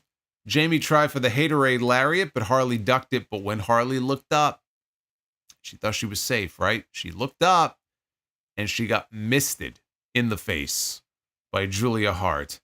Julia, she had Harley beat when Toni Storm snuck up behind Julia, got an inside cradle, and pinned her to win the Gauntlet and punch her ticket to Grand Slam in Australia next month. They had the graphic up for this Toni Storm Mariah May match so quickly, it was high comedy. Like, they don't even wait. It's like she wins the match. I don't even know if it was 5 seconds later. There's the graphic on the screen. And maybe it was a little bit more, but it felt like 5 seconds, if that. And there it was. And it is official. Toni Storm, for the first time ever, Toni Storm's going to get a world championship shot. For the first time, one-on-one with Mariah May. And that match is going to take place at Grand Slam. This Toni Storm, man, I'm so happy for her. She's getting a big push here, even though she's new. She's new to this company, but she's getting a big push right out of the gate. I hope they don't push her too hard. But what I took interest in was in the graphic. They have not told us. They have not said a word to us about how we can watch Grand Slam. Grand Slam is not going to be a pay-per-view. But they didn't tell us this. This is just rumors that have been going around. And they have not articulated to the audience how they can even watch this Grand Slam Australia show that they keep telling us about. The announcers didn't tell us tonight either. I saw in the graphic, it said TNT and Max. Now, this thing was rumored to be a streaming special on Max, so that's been confirmed now. It will stream on Max, but they had the TNT logo there. So apparently it's going to be a TV special, not just Max. So you can watch it on TNT, or you can stream it on Max. But if you didn't really look hard at the graphic, you would never know, because they still haven't told us, which is completely ridiculous. But I know there were people in the chat asking earlier, is this going to be a pay-per-view, or if it's on Max, am I going to have to pay $50 for it? The answer is no. It's going to be a TV special, which means you're going to get commercials. So it's gonna basically be like their Saturday night's main event in that way, right? It's like kind of a bigger show, and you'll get some big matches, but how big? I don't know. They may save their really big stuff for Revolution in March, but it's going to be a TV special. Obviously, Toni Storm winning this match, that was the predictable outcome. What I'm kind of hoping here is that Toni, she's smarter than everybody else in the room.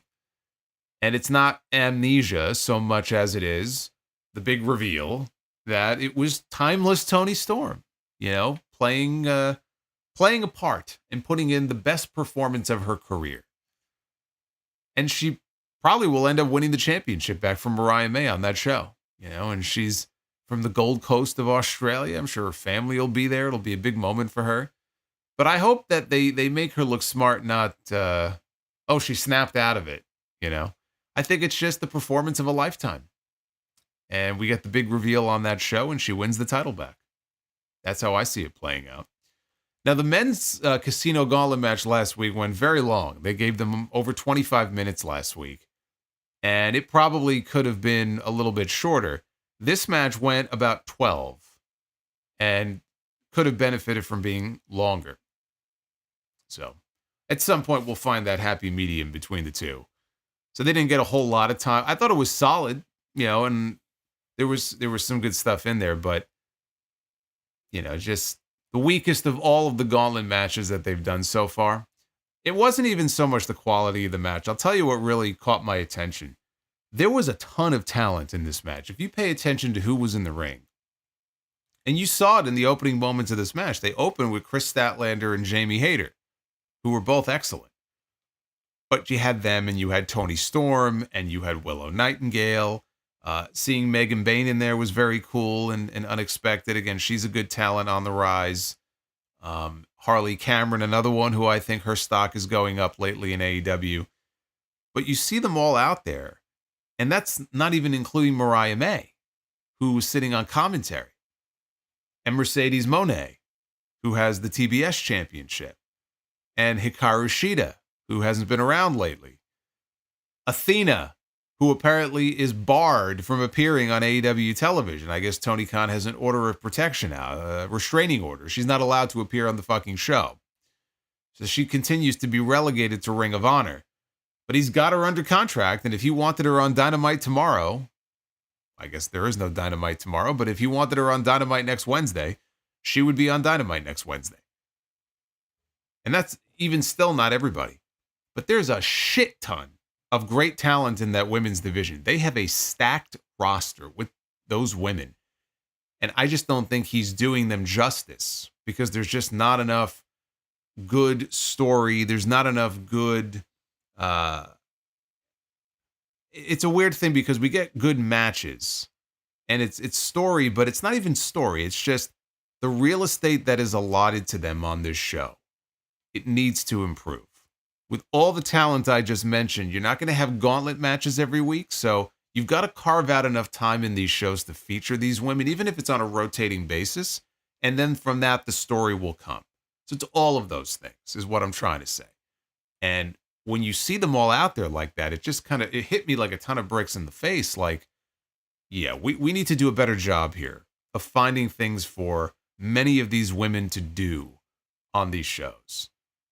And I hope that we get that. I hope we start to see some of that more often because it was just one of those moments where it's just like, man, people are sleeping on this division. Yeah, there was a time when people were talking more about it, and they were talking about how great the tag team division was. Man, best tag team division in wrestling. You don't hear them saying that anymore. But this is still, I'll put this women's division up against any women's division right now. Seriously. And WWE has a ton of talent. If you include NXT and who they have at the PC, let alone Raw and SmackDown, they probably still get the nod. But it's close. It's close. How great would that be, though, if these two companies actually were able to cooperate with each other, and we had kind of a Forbidden Door type thing, but with these two companies? On the female side alone, you got an endless supply of matches that you could do. It's too bad we're not going to get it. As far as Megan Bayne, I don't know if this was a one-off or not. It felt to me like it might have just been a one-off. If it was, I don't think that this woman is going to be a free agent for very long. I'm surprised she hasn't already been snapped up, to be honest with you. So if Tony Khan doesn't snatch her up, then believe me, somebody else will. But it was good to see her on the show tonight. The main event. We close with this. We close with the AEW World Championship on the line with Jon Moxley in his hometown of Cincinnati, defending his title against the surprise winner of last week's Casino Gauntlet match, Powerhouse Hobbs. The last time these two shared the ring together one-on-one, the IWGP title was on the line. And the match didn't go very long before Hobbs suffered a very serious knee injury. He collided, his knee did, with one of the turnbuckles, and he ruptured his patellar tendon in 4 places. That's rough. He lost 7 months of his career to that injury. None of which was brought up in any promo. I mean, they had a week to promote the fucking match, but I was kind of thinking it would come up in his promo that Hobbs cut on Collision, and it didn't. But he did reiterate that he was going to make Jon Moxley his bitch. He did say that. So Moxley enters the arena. They show him coming from outside, and it's cold outside. And it's just him and Marina Shafir, and she's got the briefcase, which we all presume has the AEW World title in it, even though it doesn't look like it would actually fit in there. But we haven't seen this belt since he won it, so who the hell knows if they even carry it around at all with them anymore. They follow him into the building as he enters. And Claudio and Pac, they ran distraction right at the bell to allow Moxley the upper hand early on. So right away, we had Death Riders bullshit here at the very beginning of this match. They immediately retreated. Hobbs, though, gained control soon after. Moxley was able to battle back with a dive out to the floor, but it was very short-lived, and Hobbs won the brawl in the crowd. They head back to the ring. Moxley took over with punches in the corner, and then he decided to talk some shit. And it blew up at his face, because all it did was just piss off Hobbs even more. And he drove Moxley into the corner, and he starts to bite at his ear. He pulled a Tyson on him. And he's biting at Moxley's ear, and they're talking about on commentary that it would appear he's trying to bite off Moxley's earring. First of all, you got to be an idiot to wear an earring in the match anyway. You're just asking for trouble.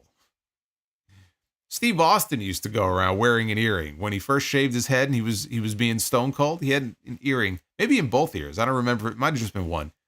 But I guarantee you he wasn't wearing them during his matches. Jeff Hardy wore an earring, didn't he? Was it an earring, or it was just he has those lobes? And was it Randy Orton who put the handcuffs or something through the lobe of his ear, and he cuffed him to a ladder, and it's like yanking on the God. Yeah, that was sick. That was pretty sick. But anyway, so this was sick too. He bites at the ear, and the ear begins bleeding. So actually, they went to commercial, and when they came back, he had Moxley's blood smeared all over his mouth.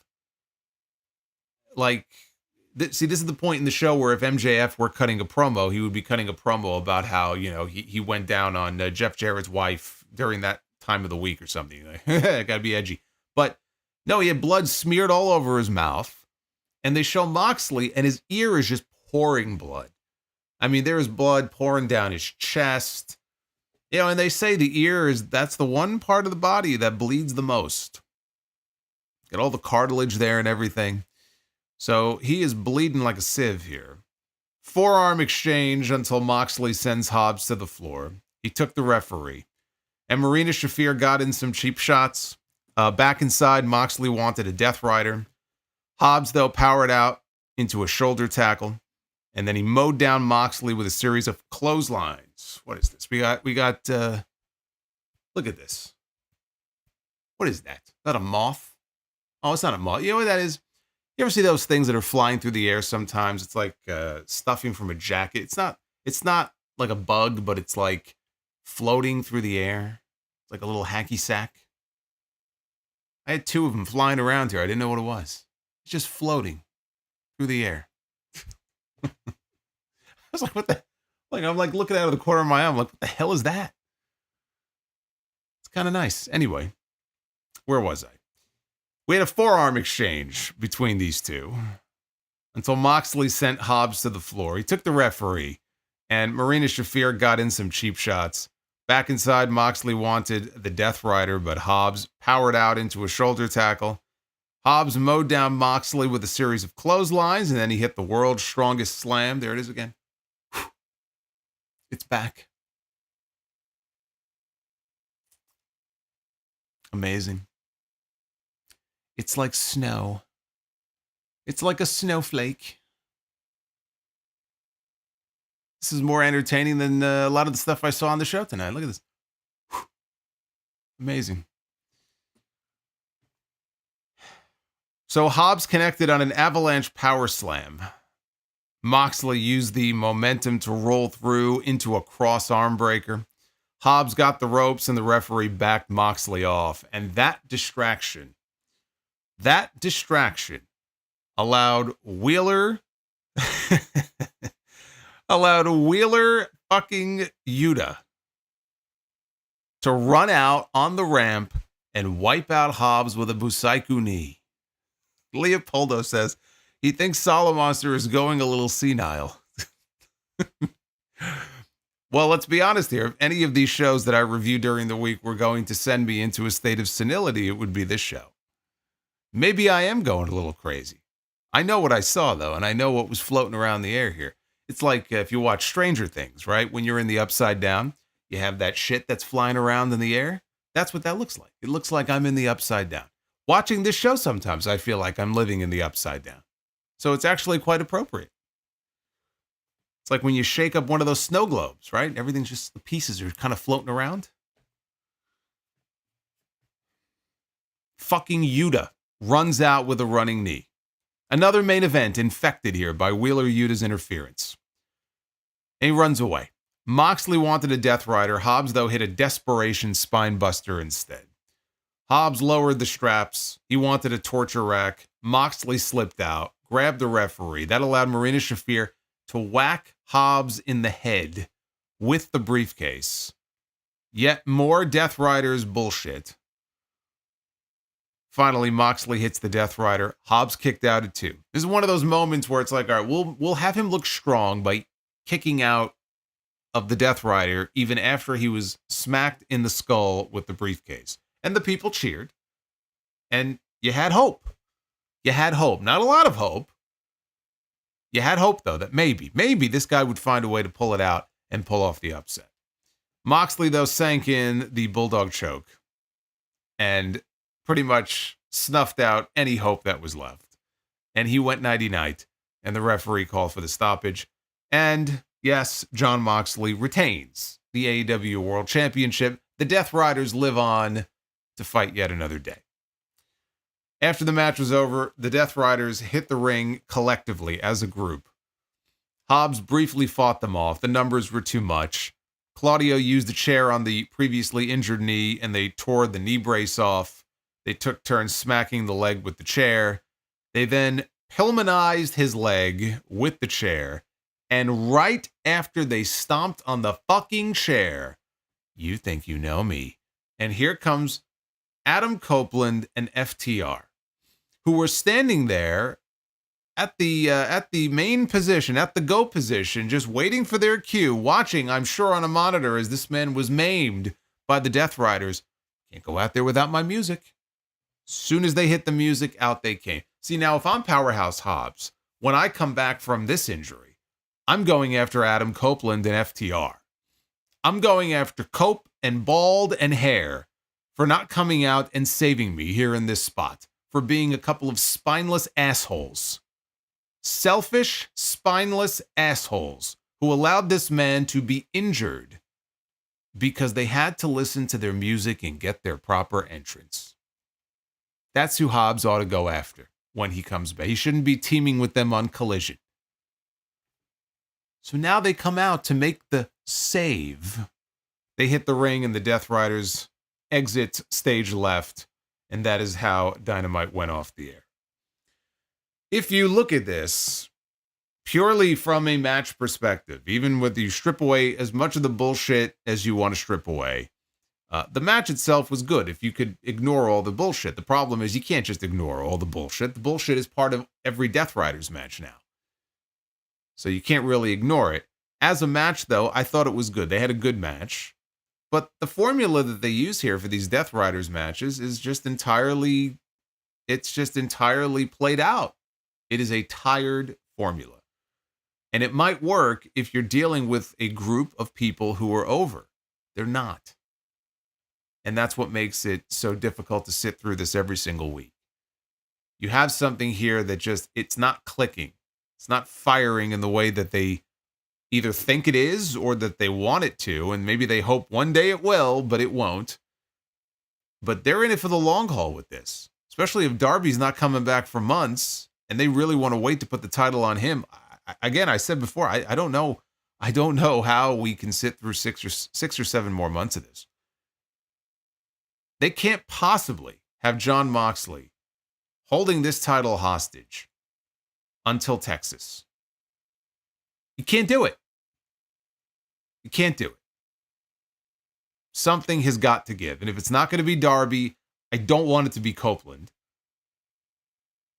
I mean, God help us if it's Jeff Jarrett, who's the one that finally, saves the day for AEW, right? I mean, no, put that on the side.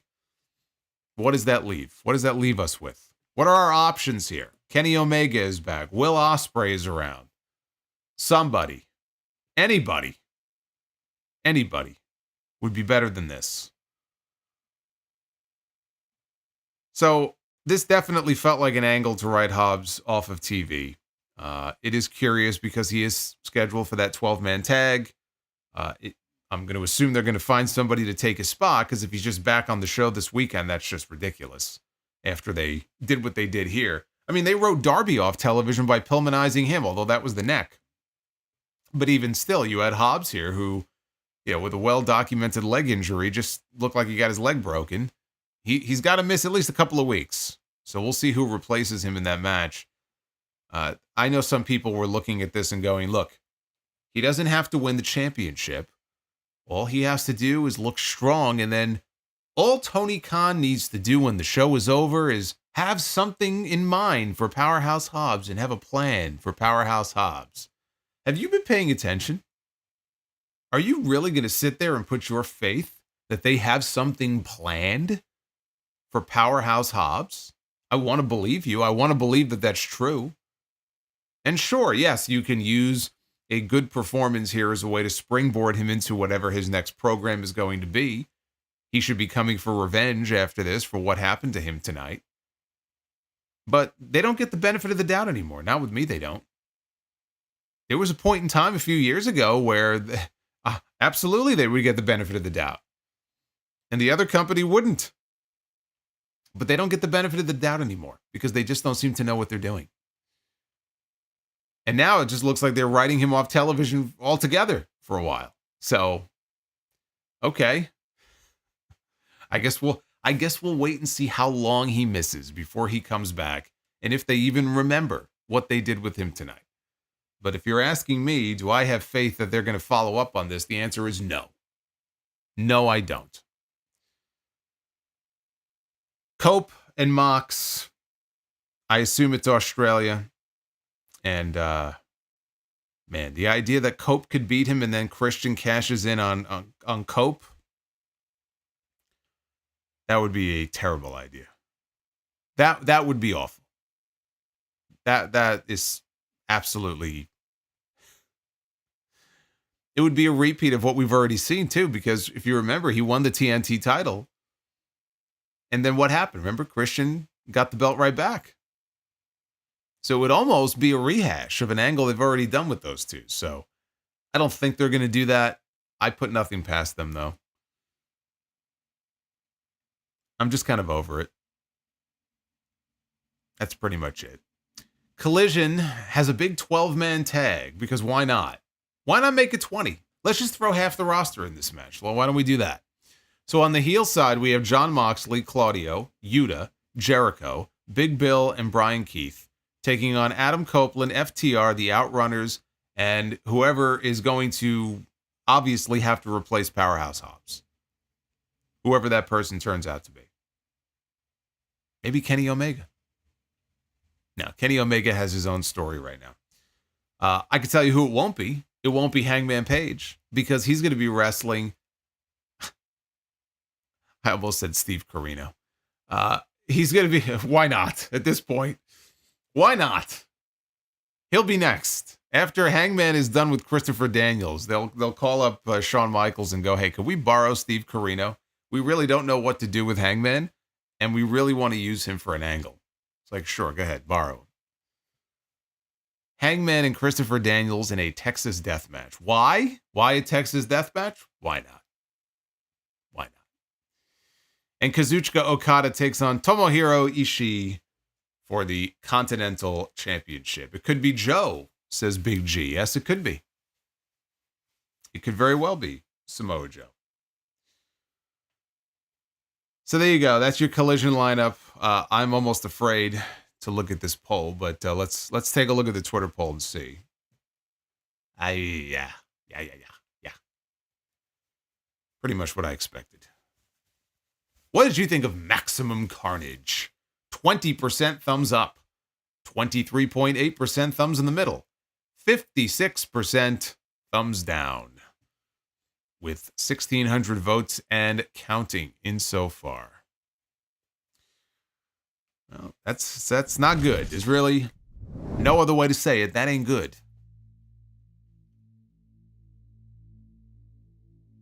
Leopoldo says, if these shows continue dragging on like this, just make sure to tell us the address of the mental facility that you will be at so we can mail you our comments.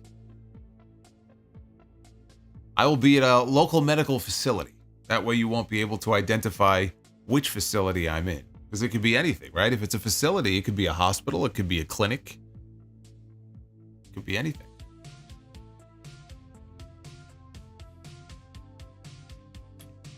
Yes, Boots, we are having a Texas death match in Ohio. I thought about that. I was like, are they making it a Texas death match because they're in Texas? Maybe that's why they're doing it. Nope, they're in Cincinnati. They're doing it because they just feel like doing it. That's the answer. This is what Hangman Adam Page is doing after beating Swerve Strickland in the main event at All Out in one of the most violent matches in company history. This is what Hangman Page is currently occupying his time with. He is wasting his time with Christopher Daniels in a feud that absolutely nobody gives a shit about. I refuse to believe that. Make it make sense.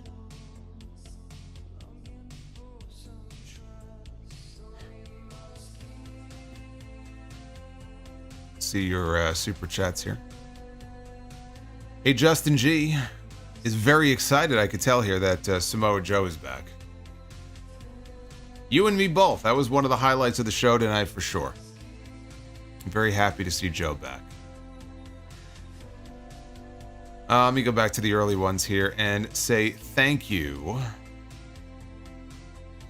to Give Me Backshots Solomonster. That MJF Jeff Jarrett was an abomination of a segment. Early contender for worst segment of the year. I wouldn't go that far. I wouldn't say worst segment. Well, first of all, it's January 16th now.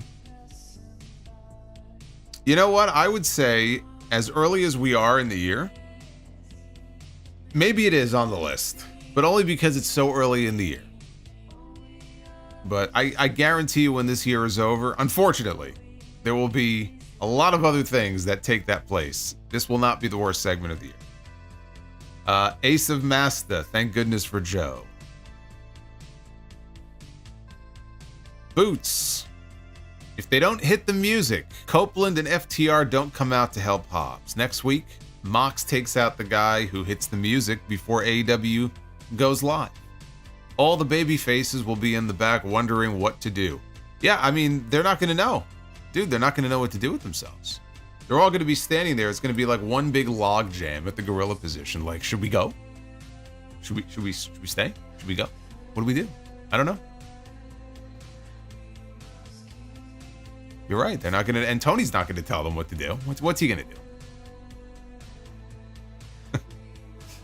Tony, you know what? I picture him sitting there, and of course the monitor is turned, so only he can see it. So while everybody is standing around wondering, like, waiting for direction, like, what do we do? Should we go? Should we stay? Tony has watching his monitor, and he's still watching the footage of CM Punk and Jack Perry from backstage at Wembley, which apparently he thinks is what saved the company and got him a television deal with Warner Brothers Discovery. So he's probably got it like in a little box in the corner on his screen. He rewatches it every week. Brings him great joy.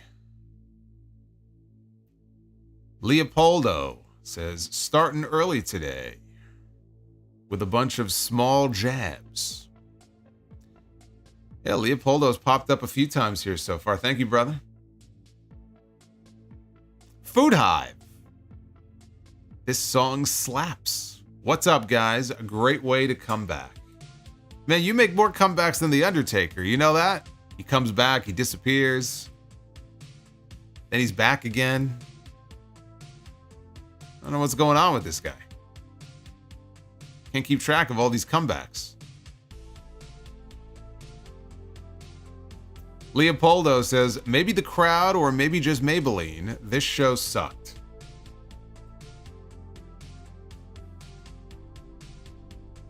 Trill Mexican 305 with the $10 super chat says, once again, no matter what Solomonster says about tonight's show, the fact that Back to Love is being played for this review means it's going to already get a thumbs up from me. Yeah, you really do love that song, don't you? He really does. Thank you, brother. Leopoldo says, talk about hometown flop, more pop in flat Diet Coke. Samoa Joe got the biggest pop of the night. Carlos says, cheers, brother. Cheers to you as well, my friend. Thank you. Mikey S. Which Randy Orton AEW program would you rather see? Omega, MJF, or Ospreay? Also, could we see Malachi join Cross just to get them to turn on Cross? No, because I have no interest in seeing Malachi have anything to do with the Final Testament. Malachi Black, if you want him to be part of or lead a faction or something, Malachi Black should be part of the Judgment Day. And Malachi Black should take over as the leader of the Judgment Day. Not the Final Testament. If anything, then it should be the Judgment Day. Retro KOH says, I would rather see T-Bar, Mace, and Slapjack. The Venn diagram of staleness between the Death Riders and hospital food is a perfect circle. Yes, but where is Jericho on that Venn diagram? Is he right in the middle? Is his face right in the middle of that Venn diagram? David Thiering, what's going on, David? This super chat recording was my reaction to that Jericho New York Minute. Who commits maximum carnage to my ears every time I see him on an AEW program? Yes, you and me both.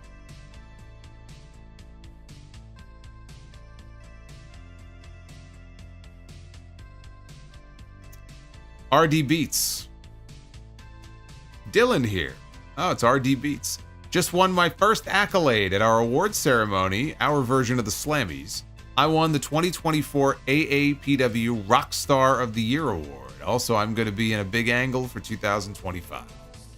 Well, that's awesome. See, look, Dylan has been dropping messages here now for a long time, updating us on his progression. It's been very cool to follow along, so I'm very happy for you. Congrats on the award. And you'll have to keep all of us posted on that big angle. Here's to bigger and better, brother, in 2025. Base Beerus says Calvin and Hobbs. Colin C. Looks like Powerhouse Hobbs needs to ask Tony Khan for his release. What do you think? I think there are enough people who are probably heading for the exits. I think Hobbs is going to stay right where he is. Base Beer says 1,500. The stream had more than that on Monday. Yes, we had almost 2,000 on Monday. Joey Jojo Jr., if I had the pen. MJF beats Christian for his championship contract and then beats Moxley for the title after the main event of Revolution. MJF is more of an anti-hero than a heel at this point. Yeah, but for him to cash in like that, though, I don't see them doing that. I don't see MJF, if he's going to win the belt back, I don't see him winning it back that way. I think it'll be in a full-blown, just full-bore match. Christian, it fits him so perfectly, though, to at least try to kind of sneak in a win that way. Whether he wins or not, it does suit him. It fits his MO perfectly. Arabian Knight says MJF re-signed in 2022 after his pipe bomb and not in 2024. It's been fact-checked by a lot of outlets. That being said, could this be the last year for him in AEW?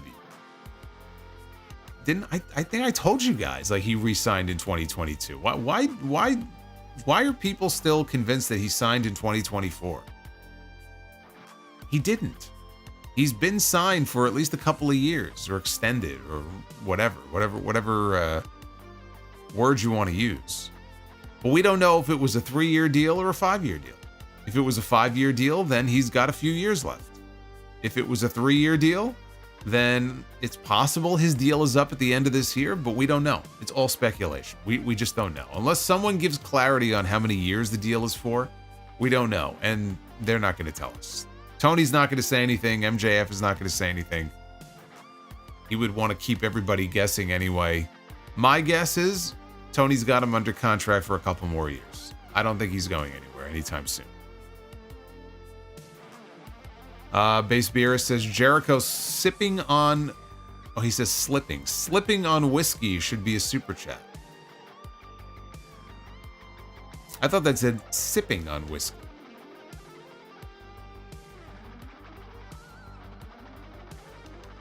James, I'm very happy that your wrist surgery went well. He says he had wrist surgery on Sunday and everything went well. So I'm very happy to hear that.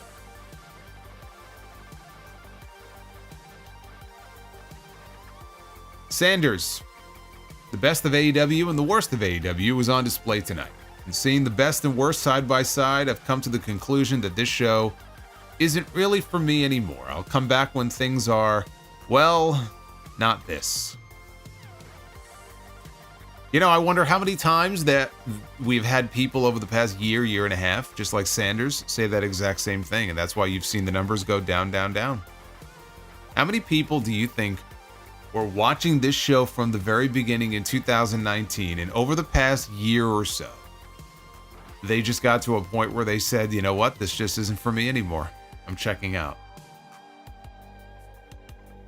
You know, and it didn't have to be that way, but the booking is what has really hamstrung this show. The talent was never in doubt. The talent is there. I mean, you have talent there that probably don't want to be there anymore, but the talent was never the issue. It was always the booking and how the talent is utilized. And it hasn't really gotten much better. You know, we've seen some people like Kyle Fletcher, and you could pick out like positives and people who are more over now than they were a year ago, but there's just so many gaping holes and no sense or indication that anything is going to change anytime soon. It's sad. It's just sad. But Sanders, you're not the only one I've heard that from, brother. Hopefully you'll stick around here, though. I watch, so you don't have to. A. Lavelle, what's up, Solomonster? Hope you're feeling better. I'm feeling fine.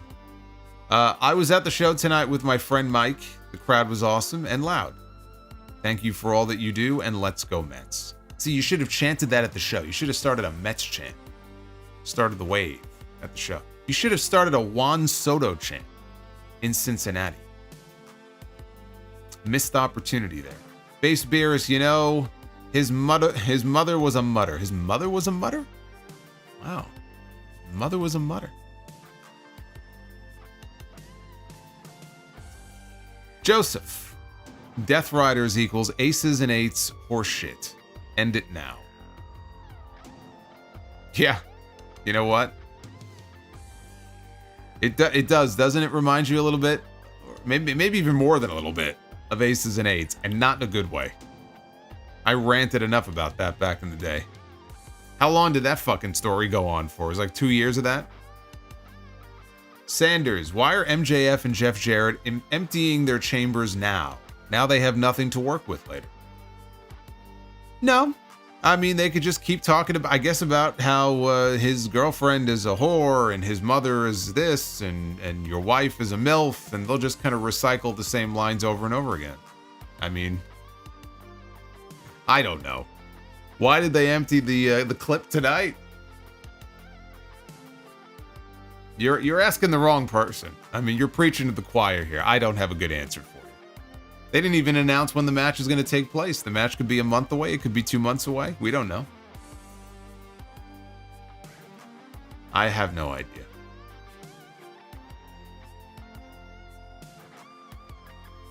Rizzo, AEW right now feels like WWE from 2017 to 2020. Just ice cold.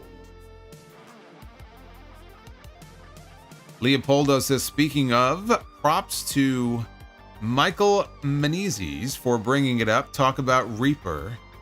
You think Matt sponsorships are annoying? Well, Preparation H and AARP will be on the next AEW mat once Jeff Jarrett wins gold and his first defense is Jericho.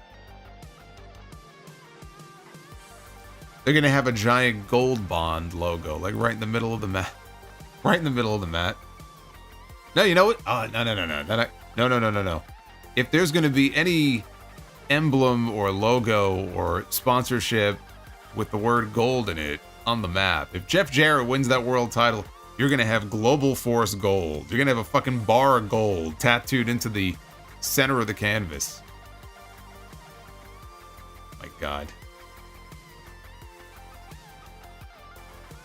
Clone Force, shame on Mr. Tesh, and he had threatened females on... Who the hell is Mr. Tesh? I don't even know who the fuck that is. Who is that? I have no idea who that is. Icy Hot. D King says Icy Hot. Is Shaq still shilling Icy Hot? I see him in all the commercials. He must be. Does that stuff actually work? I've never tried it before. Project Libertad. Alexa Bliss might quit wrestling since she is doing a lot of voice acting for anime lately. Uh-oh. Don't let Bliss fan hear you. Bliss fan's with us tonight. Don't set him off now. Don't say that. Gonna get him very upset. WWE Wrestling and Gaming, who should have been the mystery partner instead of Savio Vega at No Way Out in '98? Anybody but Savio Vega. Who I think had already wrestled earlier in the show. How about somebody who didn't already wrestle in a match that night? How about that? Dan Richards, scary thought, Vince was the filter for Jericho and Moxley's terrible ideas. Imagine adding this nonsense to 2019 WWE. AEW is 2000 WCW. Well, to be fair, it's not as if the ideas that Vince gave Ambrose were any better, okay? Need I remind you of the vaccination segment that they had on TV? And coming out in the gas mask. Remember that? Leopoldo with the 11. So, okay, the Juliet says, Mr. Tesh is a wrestling content creator who announced he was quitting rather than answering the allegations surrounding him. So he's a podcaster? What allegations? What did he do? Another slime ball? What is this alleged infraction on his part? I'm not up on all the drama in the community here. I try to steer clear of it.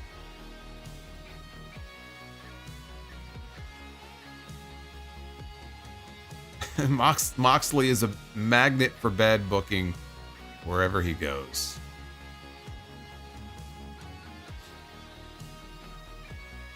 Leopoldo says, I love Jeff Jarrett, but feel-good moment for him would be wrestling without a medical alert bracelet and INJURE.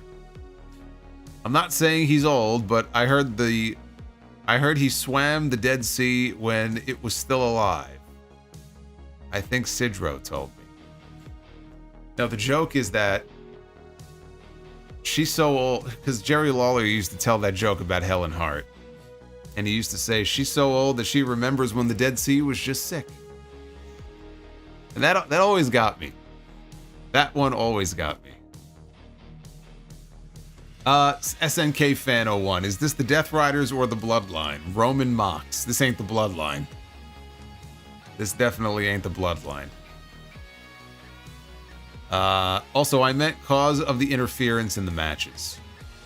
We get more interference, I feel like, in Death Rider shit than anything else in wrestling. Jeremy Rose, the worst part of this is the Tony Khan, Moxley, Jericho, Edge, etc. think this is good shit. Nothing is going to change anytime soon. I know they do. I know they do. Everything is great. Everything is great. You know, we have the best this and the best that's. We're the best wrestle and everything is great. And you're just a hater and blah, blah, blah. I know. Arabian Night, buy or sell, Death Riders or Aces and Eights. Two comatose angles. Yeah, more like Aces and 0.8s back in the day. Buy or sell. I mean, buy or sell. You know what? I'm going to buy on Aces and Eights, and I'm going to sell on the Death Riders. Because the Aces and Eights, at least they had bitchin' theme music. At least they had that. And also, we got Bully Ray out of it. And say what you want to about Bully Ray, but the most over he ever was as a singles performer in his career was during that period.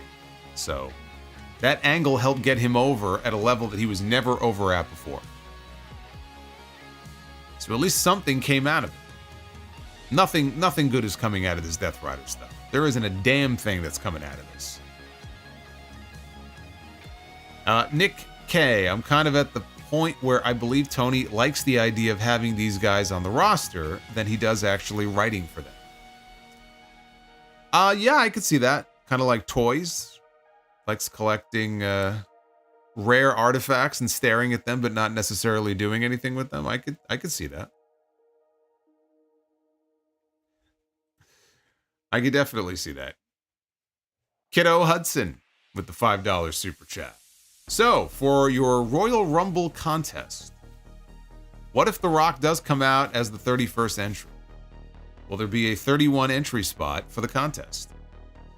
I am not the guy to talk to about that because that was something being worked out by Julian in the group, and you could talk to Julian. I know Julian was figuring out how he was going to handle that.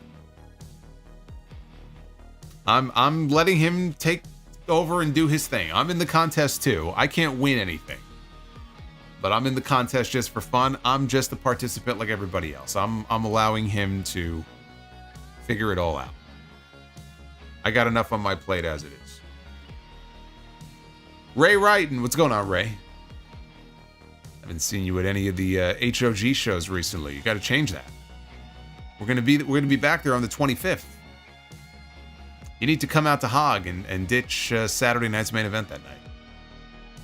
AEW lost me when they signed Mercedes. I've never been a fan of her even when she was in WWE, so seeing her on Wednesdays irritates me, and not in a she's a heel way.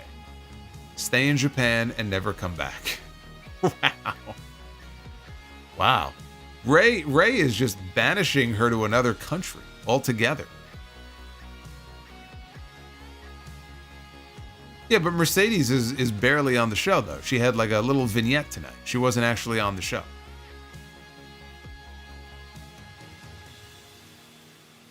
EJ Slemp, does AEW remind you of 1990 to 1993 WCW?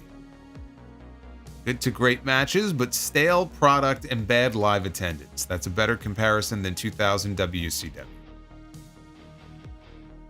You know what? You say that, and I could see that a little bit, but I'll tell you something. 1992 in particular. 1992 WCW is underrated and doesn't get the kind of love that it should. But there was a lot of good shit that year in 92 WCW. And as compared to AEW right now, where you could also pick out some good stuff, to me it doesn't compare to the really good stuff from WCW during that period. The Dangerous Alliance stuff, Sting and Vader, Rude had his run during that period. Steamboat I know was back. There was a lot of good stuff during that period. I'll take that. I'll take that over this. And SNK fan, Solo, have you seen Kim Justice YouTube channel?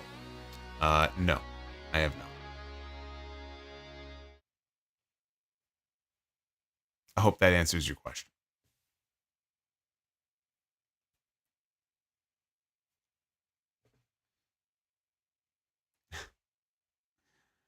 So let's take a look now where we are on the likes. We are currently at 450 plus. Smashed it very easily tonight. You guys smashed that ass tonight. Look at that. Ray Wrighton. I'll be there the 25th to see Mike Santana, Ricky, and Zilla. Oh my. That's right. Ricky Starks. Tony Khan may not want to use him, so we will. We got him in the ring on Friday. We're going to be in Chicago for House of Glory, so there will be no SmackDown review this week. Just be aware of that. I'll be doing commentary at Logan Square Auditorium in Chicago. Come on out if you can. We still have, I think, second row is what's left. Everything else is sold out. It's a nice little intimate venue. We were there in September. We have Ricky and Santana for the HOG World title. And then we got Ricky coming back, making his New York City debut for us on the 25th, and he'll be on that card. And Kenta will be there on the 25th in New York as well. You know who else is going to be there that night? He's not wrestling, but he's doing a meet and greet. Haku. I'm going to be on my best behavior that night. Everybody is going to be on their best behavior that night because we got Haku in the house. You don't want to fuck with him. Kurt Angle is going to be there that day too. He's doing some non-wrestling stuff. We got the Olympic gold medalist himself, who will be in New York with HOG on the 25th. It's going to be the place to be. But first, Chicago coming up this Friday. That's where I'll be. Zilla Fatu and Matt Cardona coming up on Friday night. Yes, Haku. I said Haku. Meng himself will be at the NYC Arena on January 25th. After what happened last time to me, I think I may need him. I think I may need him as my backup. Where was he last month? I could have used him then.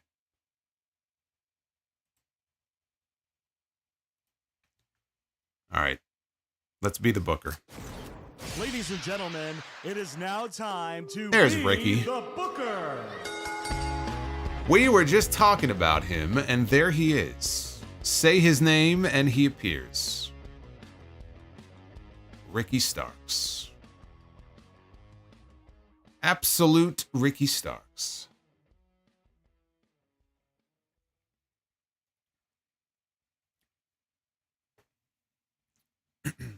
The Tongan Death Grip.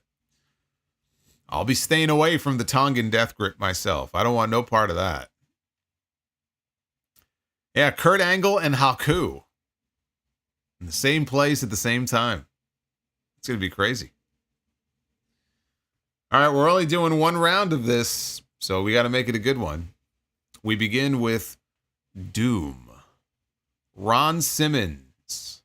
There's Teddy Long in his do-rag there, right in the middle. And Butch Reed, former tag team champions. I remember when Doom used to wear their masks. Doom is going to beat the ever-loving shit out of Nick and Matt Jackson, the Young Bucks.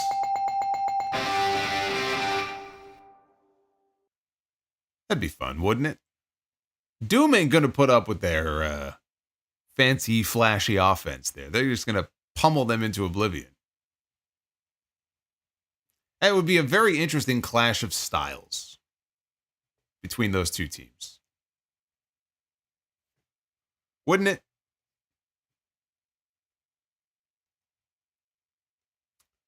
All right, now we come to our two singles matches, and I think what I'm going to do here is we're gonna go the stipulation route. I'm in a special mood here, so let's pick some stips. This women's match is going to be a tables, ladders, and chairs match. So you hope that you land on the right people, because not everybody is suited to be in a tables, ladders, and chairs match. That could go wrong in so many different ways.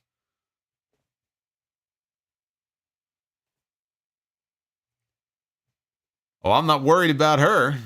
Io Sky is going to be in tables, ladders, and chairs. Io will do just fine. She will thrive. But let's see who she's going to be stepping into the ring with here. Io Sky in a TLC match is going to be taking on Chris Statlander. We nailed it. That's the best women's match we've booked in a long time. Chris Statlander against Io Sky, with or without a stipulation, I think would be an awesome match. Tables, ladders, and chairs, though. I dig that.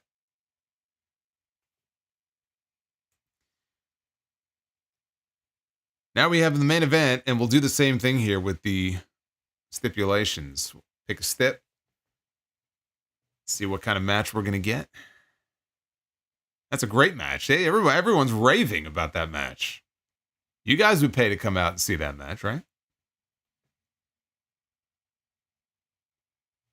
All right, now we're going to have a table match. So we go from a TLC match to just a T. We're only doing the T here in the main event. Oh, no.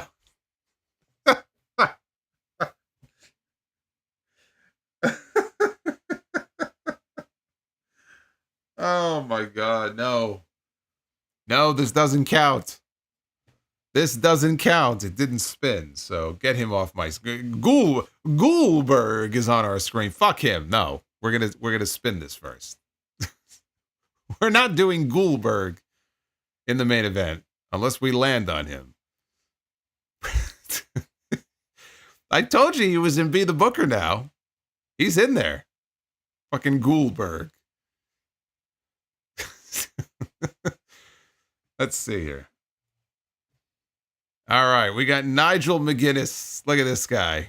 Look at Nigel. He's got the two fingers up there. Look at that. Two in the pink and one. Whatever. All right, Nigel McGuinness is going to be at our main event. He's medically cleared and ready to go. And he's going to be in a tables match against Mr. Bob Backlund.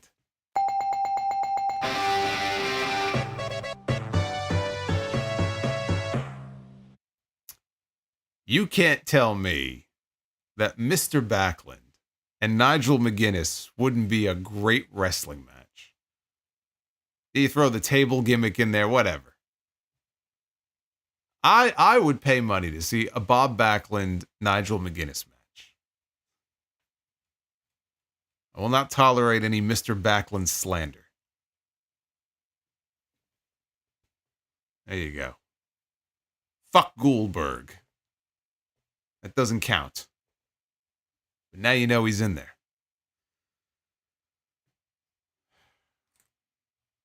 Well, we got our clean sweep. That's all I care about. We got our clean sweep. A great Be the Booker. Our last Be the Booker until next week. And I wanted to make sure that we ended it on a high note. And we did. So I'm happy. We got some final super chats here coming in. Let's see. What are we going to start with? We are going to start with Kiddo Hudson. The problem with the Death Riders, no cool logo or merch. It's all about the presentation.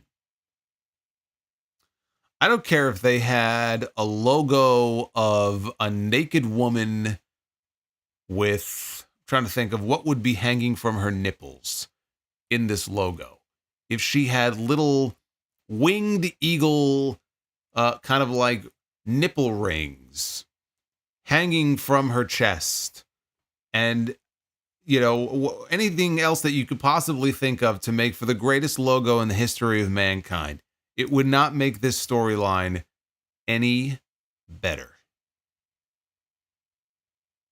Not a chance. Base Beer, shout out to Eminem 200183. There you go. There's your shout out. If it was Goldberg against Backlund, would that have gotten the bell? No. No, it would not have. Havili. Hey, Havili, what's going on? Thank you for the $6. If Jay did not pass away on possible 2 more matches with FTR, and if we didn't have another FTR versus Young Bucks for All In, could you see the Young Bucks against the Briscoes and favorite version of NOD? No. I think that, unfortunately, I think the band would have stayed. Because I just don't think Warner Brothers Discovery wanted Jay Briscoe on their show. I don't think that was going to change. So probably not. As far as the Nation of Domination, when Rock really started to come into his own as a heel, and you started to have that power struggle, with him and Farouk, I think is when it kind of peaked for me, and that was when it was the most fun to follow. So what was that, late 97, early 98? Probably around then.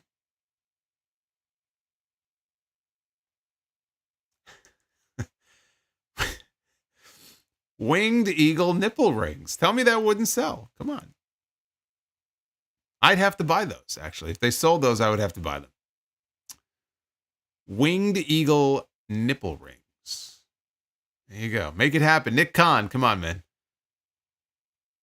Make it happen. Boots, if you get attacked, tell the music guy to hit Haku's music. I'll do that.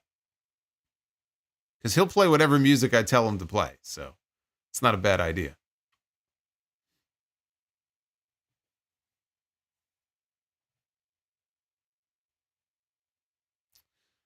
RDS Harry, right now, AEW is like 2019 WWE in terms of booking and staleness. And the fact that Tony Khan thinks this Dynamite show was great is ridiculous, LOL. Well, I mean, what do you think he's going to say?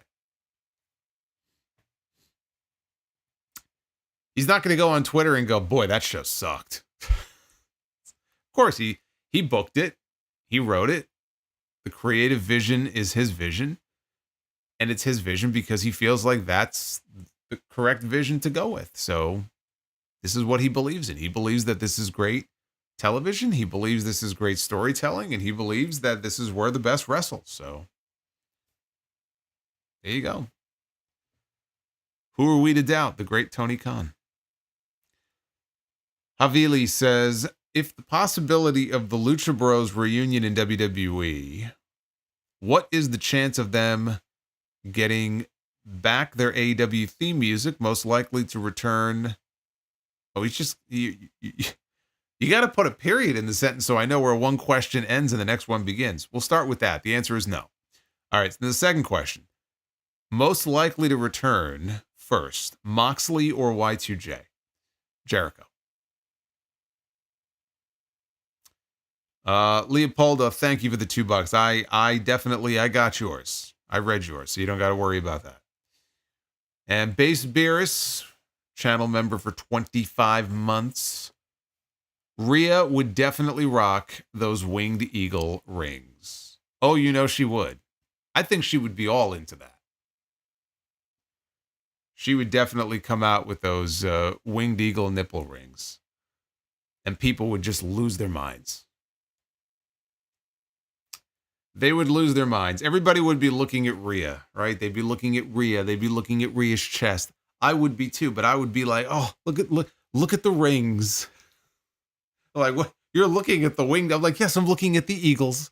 Look at the Eagles. Aren't they pristine? Something wrong with me. Wano Campo, channel member for 17 months. I'll be seeing you this Friday for my first Outlaw Mud show. I kid. Just don't big shot me when I try to get a photo with you. Otherwise, I will get Haku. Haku ain't going to be in Chicago. Haku's going to be in New York. So you're not going to be able to use Haku because he's not going to be there. It's too cold for him. He's from the islands. What is it in Chicago right now? Like 9 degrees? He ain't going to Chicago.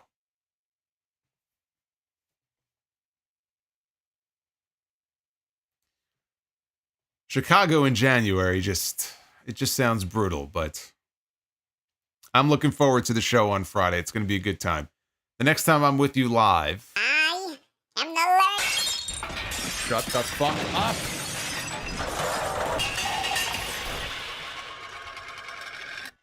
Fuck that tree. Eminem is with us. I was going to say the next time I'm with you live will be Monday night. So just be aware of that. Monday night, Raw on Netflix. There'll be a podcast, of course, this weekend. That'll be episode 897.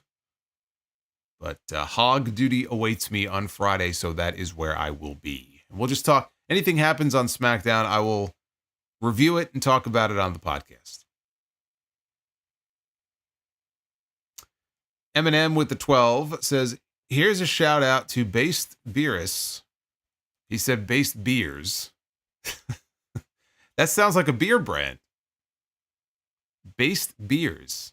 How is there no company with that name? And the rest of the Solomonster family just made it in from work. So after learning Moxley retained the title, no surprise there. Is Omega next, or is there no hope with Cope?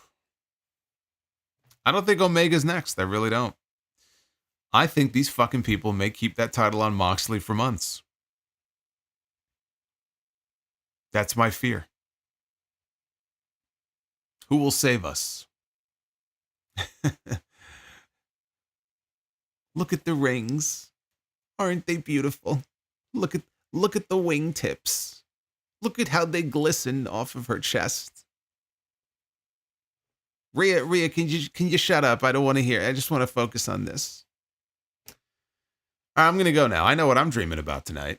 I will see you back here very soon on the channel. Thank you again, all of our new subscribers. We've had an influx this week, although maybe after this segment, after this stream, they may disappear. But if you stick around, I say thank you, welcome, enjoy your stay, be well, stay safe, and I will see you back here very soon for more Sound Off live here on YouTube.